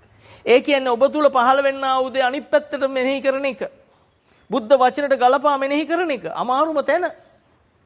ඒ කියන්නේ ඔබේ සංසාර පුරුදු පරද්දන තැන. මුළු සසරක් එක පැත්තක බුද්ධ වචන එක පැත්තක. තනි වචනේ බුද්ධ වචනේ මේ අහනෝමයි. ඔබ පෙරම් පුරන් ආවා විවරණයක් ගත්තා විවරණේ අරන් පාරමිතා පුරන්නේ බුදුන් වහන්සේලා. අනිත් අය පෙරම් පුරන්නේ නැහැ. මේ ලැබුණු තැන දහම අහන එක කරන්නේ. අසමින් දිගට ඇවිල්ලා මේ බුද්ධ වචනේ ඇඟට දැනෙන මොහොත හිතට දැනෙන මොහොත දැනෙන මොහොතේදී හිතට රාග සිතක් ද්වේෂ සිතක් එනවා. මේක සංස්කාරයක් මට අවඩ පිනිස ලෝකයටත් අවඩ පිනිස අහිත පිනිස පහළ වූ දෙයක් කියලා දැකලා වීරය වඩනකොට පෙර මහා පින්තික ඔක්කොම එක තැනකට ගොනු වෙනවා. පෙර සියලු බුදුන් වහන්සේලා දැකපු පින්බලයන් ගොනු වෙනවා. ගොනු වෙලා ඔහුගේ හිත බුද්ධ බලයෙන් බලවත් වෙනවා, පාප බලයෙන් දුබල වෙනවා, අඩපණ වෙනවා. අන්න සෝවාන් වෙන තැන. එයා පොඩ්ඩක්වත් ඒ සිත ජීවිතයට සම්බන්ධ කරගත්තේ නැහැ පවක් නිසා. බුද්ධ වචනේ බලවත් කරා, බල ධර්මයක් බවට පත් කරගත්ත සම්බුද්ධ වචනේ ඉන්ද්‍රිය ධර්ම බල ධර්ම කරා. බොජ්ජංග උපදව ගත්තා, සතිය උපදව ගත්තා. සතිසබ් බොජ්ජංගය ඒ බොජ්ජංග ධර්මයක් තියෙන බව දැක්කා. මේ සෝවාන් වෙන මහ උත්තමයා. මේ ලෝකේ අනිත් පැත්ත ගහන කෙනා, යටි කුරුකල භාජනේ උඩට හරවන කෙනා, අඳුරට පහනක් දැල්ව ගන්න කෙනා, ඒ සියලු ධර්මයන් සනාතන ධර්මයන් අනිත් පැත්ත ගහලා කන පිට ගහපු දේ හරි පිටට හරව ගත්තා වගේ අමාරුවෙන් තනියෙන් කරගත්තා. සාක්කාත කරා. තමාට දහම හැර වෙන සරණක් නැත කියලා තමා ඔප්පු කරගත්තා. එතන ඉඳලා ඒ අවබෝධ කරගත්ත දේ ඉඳලා හැම එන උපදින සියලු චිත්ත චෛසික කෙලෙස් ධර්මයන්ට පහර දෙදී අනර්ථ කොට අසුභ කොට විපාක කොට මෙනෙහි කර අවිද්‍යාවෙන් මුදවමින් යනකොට එන්න රාග ද්වේෂවල බල අඩුවෙවි ගිහිල්ලා අනාගාමි මට්ටමට එනකොට ඕරම් භාගයේ සංයෝජන ධර්ම පහක් මෙල්ල වෙලා ඉවරයි. සක්කාය දිට්ඨි විචිකිච්ඡා සීලබුත පරාමාස කාමරාග පටික කියන ධර්ම සංයෝජන වලින් මෙල්ල වෙලා ඉවරයි. ඒවා පාලනය වෙන්නේ දාමට අනුව. වෙනදා ඒවයින් පාලනය වූ කය දැන් බුද්ධ වචනෙන් ඒවා පාලනය වෙන්නේ. මතක තියාගන්න මේ වචන දෙකේ අර්ථය හොඳට පාඩම් කරගන්න. මතක තියාගන්න වෙනදා මේ කෙලෙස් සක්කාය දිට්ඨිය කියන එක වැඩුණේ අවිද්‍යාව මුල් කොට. දැන් දහම මුල් කොට සක්කාය දිට්ඨිය නිරුද්ධ වෙනවා කියන්නේ බුද්ධ වචනෙන් කෙලෙස් ධර්මයන් පාලනය වෙනවා. ධම්මෝ හවේ රක්කති ධම්මචාරී කියන්නේ ඔතෙන්ට සක්කාය දිට්ඨි දුරු වෙනවා. පාප දෘෂ්ටි සසරට බැඳීම් ඇති වෙන දෘෂ්ටි දුරු වෙනවා. බුදුහාමුදුරු ගැන තිබූ සැකේ නැති වෙලා බුදුහාමුදුරු කෙරෙහි ප්‍රසන්න ගෞරවණීය හැඟීමක් තමන් තුළ උපදිනවා. ශාස්ත්‍රඥ වහන්සේ කෙරෙහි, ධර්ම රත්නයේ කෙරෙහි, සංඝ රත්නයේ කෙරෙහි මහා ගෞරවයක් එන මොහොත. සීල වෘත පරාමාස තමා හිතන් හිටපු කෘතිම සීලය එක ඔය සත්තු විදියට සිල් රැකපු ගෝවෘත අජවෘත වශයෙන් මම දන්නවා ඉතිහාසය දන්න පිරිස මේවා දන්නවා. එහෙම නැත්නම් අපි පැයකට මං සිල් ගන්නවා. අන්නේ වෘත කාණ්ඩ වශයෙන් අරගෙන කොටස් වශයෙන් අරන් දන්නවා කියලා හිතන් හිටපු සිල් ක්‍රම විසි වෙලා ආර්ය කාන්තනම් මුතුන් මූල ජීවිතය තුලින්ම සීලය ඔහුට මේ මොහොතේ සකස් වෙනවා. අන්නේ සීලවෘත පරාමාස කැඩෙනවා කියන්නේ ඒක. ඔහුගේ ජීවිතේම සිතෙන්ම පටන් ගන්න සීලයක්. හිතේ තියම් පිටින් නවත්තන එකක් වෙනුවට හිතෙන් පටන් ගන්න සීලයක් බවට පත් වෙනවා. නුවණැත්තෝ දකිත්වා. අන්න එතකොට සෝවාන් වෙනවා කියන්නේ මෙන්න මේ සංසාර පුරුදු ටික. සංසාරේ පුරුදු මොනවාද? මගේ කරගන්න පව. බුදුන් වහන්සේලාට අපහාස වෙන විදිහට ජීවත් වෙන්න. ඒ කියන්නේ පුරුද්ද අපි. බුද්ධං සරණං කියලා දැන් කිව්වන කිව්දේ කරන්න ඕන. දැන් කියලා නොකරොත් ඒක පවක්. බුද්ධං සරණං කියලා නොකරොත් නොගියොත් පවක්. හොඳක් වෙන්නේ නැහනේ. දැන් කාට හරි පොරොන්දුවක් වෙනවා මං අද මේ 8ට එනවා 8ට නොගියොත් හොඳද නරකද? එයාගෙන් අහන්න. එහෙමනම් බුද්ධ ශාසනය ඊට බලවත්. මම හිත නොදෙන්න මේ ගානට කතා කරන්නේ නැත්තම් දැඩි මේක. අතිශය භයානක දෙයක් මේ කතා කරන්නේ. එතකොට සක්කාය දිට්ඨිය ඒ කියන්නේ මේ පවෙහි අයිතිය නැති වෙන විදියට ජීවත් වෙනවා. එතකොට තමයි සක්කාය දිට්ඨිය නිරුද්ධ වෙනකොටයි බුදුන් වහන්සේ කෙරේ ගෞරවය එන්නේ. සක්කාය දිට්ඨිය වැඩෙනකොට බුදුහාමුදුරු රැවැට්ටීමක් ඔහු තුල තියෙනවා. සංඝ රත්නයේ ධර්ම රත්නයේ සියල්ල රැවැට්ටීමක් මුලා කිරීමක්. මේ මහා පාපයේ අයිතිකාරත්වයක් ඔහුට තියෙනවා.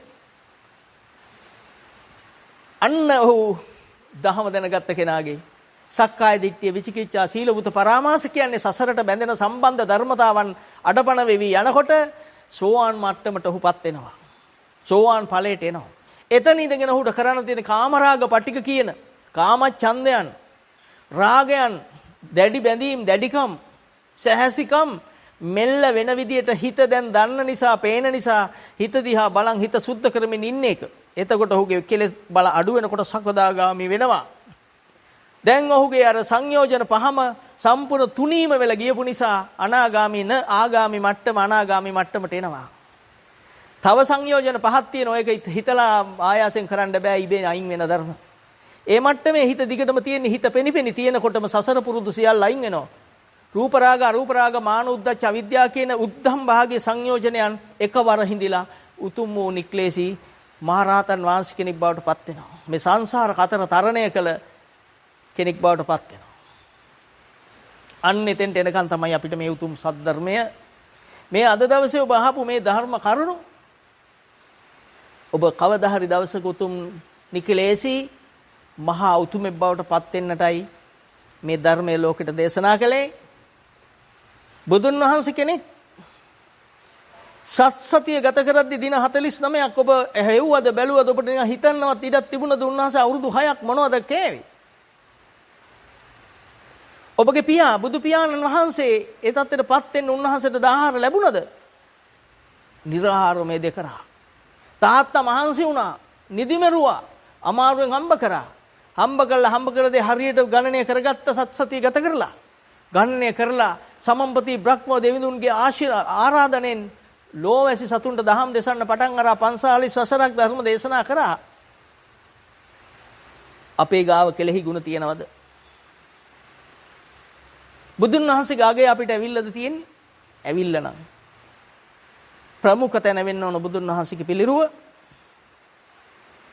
පිරිසිදුම කරන්න ඕන වස්තු වෙන්න ඕන ඒක. ඒක තියන් ඉන්න අය කෙලස් ඇසුරු කරොත්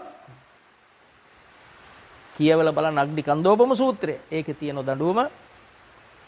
ඒක මම කියන්නේ මේ ඉතිසල කියපු නිසා වෙලාව ගන්න නෑ ඔබේ. එහෙම නිසා අපි අද දවසෙත් මේ සාකච්ඡා කළේ සංස්කාර ධර්මයන් අනිත්‍ය කොට මේ සියලු සංස්කාරය හෙවත් උපාදාන ස්කන්ධයන් මේ මොහොතේ පහළ වෙන්නා වූ ඔබ සිතේ කියන මොහොතේ අතුලාන්ත ක්‍රියාත්මක වෙනා රූප වේදනා සංඥා සංඛාර විඥාන කියන මේ ස්කන්ධ පහ ඒකාන්තෙම අනිත්‍යයි. එහි තියෙන සත්‍ය වූ ලක්ෂණය තමයි අනිත්‍ය බව. එහි අනිත්‍ය සත්‍ය වූ ලක්ෂණය තමයි ඒක දුකටම ජරා මරණ දුකට අයිති බව. එය මම නොවන බව අනිත් ලක්ෂණය මේ ත්‍රිලක්ෂණය මේ තුන් ලක්ෂණය තමයි සත්‍ය ඥානය කියන්නේ සත්‍ය කියන්නේ. අනිත්‍ය බව දුක් බව අනාත්ම බව. ඔබ ඔබට අවංක වෙන්නකෝ තර්ක කරන්නෙක් නොවි.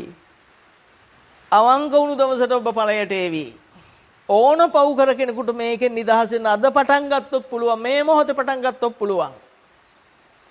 එම නිසා මේ දහම ගැන ඔබ පව් කරා කියලා ලත වෙන්න එපා. ඔබ අද ඉඳලා කරන්නේ නැහැ කියලා ආදර්ශ ගන්න. හිත ශක්තිමත් කරගන්න. මං අද ඉඳලා මේ මොහොතේ ඉඳලා පටන් ගන්නවා. අද ඉඳලා කරපු පව් තිබුණාවේ අද ඉඳලා කරන්නේ නැහැ. ඕනම කෙනෙකුට හිත සුද්ධ කරන්න පුළුවන් අද ඉඳලා.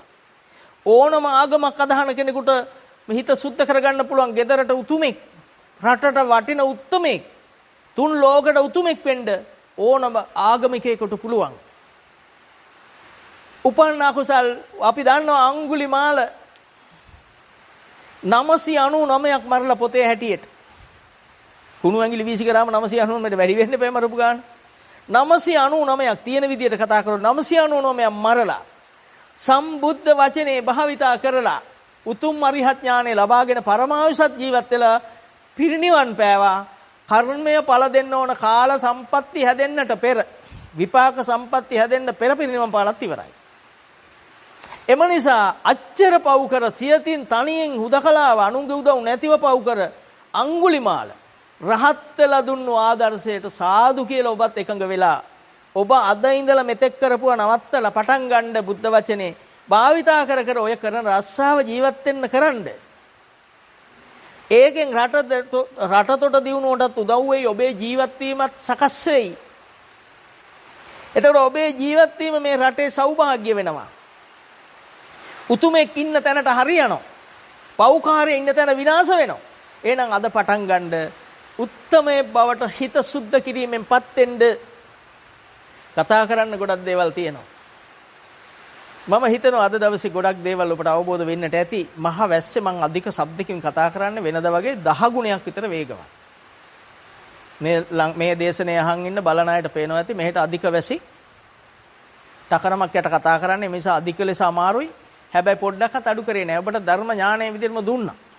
ඔබ සංස්කාර ධර්මයක් මම කරගත්ත විපාකේ මගේ නොවන දෙයක් අන්සතු දෙයක් කියන්නේ උපාදාන ස්කන්ධේ. මේ දේ ඔබේ වෙන්නේ කොහොමද? අනාත්මයි කියන තැන අනාත්මෙන් ඔප්පු කරේ සබ්බේ ධම්මා අනාත්තාති සියලු ධර්මය අනාත්ම නම් ඒවා මගේ නෙවි, මම නෙවි, මගේ ආත්මෙ නෙවි නම් අන්න අන්සතු දේ ගත්ත තැන මම මේ නැනනුවන දෙනවා. ඉතින් කී දෙනෙක් එක්කෙනෙක් හරි තේරුම් ගත්තොත් මුළු රටටම ඇති. ඔක්කොම නෙවෙයි එක්කෙනෙක්. බුදුරජාණන් වහන්සේ එදා ධම්මචක්කපවතුන් සූත්‍රයේ සජ්ජායනය කළා, දේශනා කරලා උදම් මැනුවා කොණ්ඩඤ්ඤ සෝවාන් වුණා කියලා. තියෙන විදියට මම කියන්නම්. වෙන විග්‍රහ වලට නොගිහිල්ලා. කොණ්ඩඤ්ඤ උත්තමයා සෝවාන් වුණාම බුදුන් වහන්සේ කෙනෙකුගේ උණු සතුට අඤ්ඤා කොණ්ඩඤ්ඤොත්වේව නාමං අහෝසි. නාම කියන්නේ හිත. නාම රූප කියන්නේ හිත. වේදනා සංඥා චේතනා පස්ස මනසිකාර රූප කියන චිත්තචෛසික රූප වලින් ඔහු බේරුණා. බේරෙන ක්‍රමේ දැනගත්තා. සෝවාන් වුණා. බුදුවරයෙක් උත්තම සතුට එනං එදා අද ඔබ මේ දේ කරොත් ඒ ජීවමාන වුණු බුදුන් වහන්සේ පරිනිර්වාණයෙන් අජරාමර භාවයට පත් වූ ජීවමාන බුදුන් වහන්සේ මෙතෙක් පහළ වූ කියන්න බැරි තරම් වූ බුදුන් වහන්සේලා සියල්ලම ඔබ උන්වහන්සේලාගේ සතුට උපදවන ශක්තියක් මේ කරන්නේ. බුදුන් වහන්සේ කෙනෙක් සතුටු කරන්න පුළුවන් එකම ක්‍රමී මාය ධම්මානු ධම්ම පටිපත්තිය බුද්ධම් පූජේමි පටිපත්තිය ප්‍රතිපදාවමයි. ප්‍රතිපදාව භාවිතෙන්මයි. මතක තියාගන්න එක. දාන මාන දෙමින් සිල් ගනිමින් ඒවා ජීවිතයට එකතු කරමින් ඒවා එකතු නොකර ජීවිතවලට එකතු කරමින් තමන් පින් දහම් කරමින් මේ ගෝර සසරේ වැරදුනොත් ආයි සසරේ හිටියොත් හොඳ තැනක යන්න පින් කරමින් සිත සුද්ධ කරමින් යන්න අන්න ඒක අවබෝධ කරගන්න මම ප්‍රාර්ථනා කරනවා. ඒ හැකියාව අද පටන් ලංකාවේ හැම දෙනාට, තුන් ලෝකෙම හැම දෙනාට, දෙවියන්ට, බ්‍රහ්මයන්ට, මාරයන්ට, සතර පාගත අයට, ලෝකේ හැම රටකම ඉන්න හැම දෙනාට මේ දහම අහලා පරිවර්තනය කරන් හරි අහලා හිත සුද්ධ කරන්න ශක්තිය ලැබේවා. මේ ව්‍යසන දුරු වෙලා කොරෝනා කියන මේ පාපයට එන්නව මේ රෝගේ අතුරුදහන් වෙලා ලංකාවේ කාටත්, තුන් ලෝකේ කාටත් හුස්ම ගන්න පුළුවන් වෙලා මේ ලෙඩට භාජනය වෙලා සිටින විදේශ රටවලත් මේ රටෙත් අයට හුස්ම ගන්න පුළුවන් වෙලා බුද්ධා ලම්බන ප්‍රීතියටපත් වෙලා ඒ ලෙඩේ අතුරුදහන් කරගෙන ධර්ම ශ්‍රවණය කරලා ධම්මස පහල කරගෙන මේ කැටි කල ජීවත් වෙන මනුස්සාත්මෙන් ලබන්න තියෙන ඉහළම ඵලය වෙන අමෘත මහ නිවනටපත් වෙන්න තුන් ලෝකයටම මේ ධර්ම කරුණු හේතු වේවා, වාසනාව වේවා.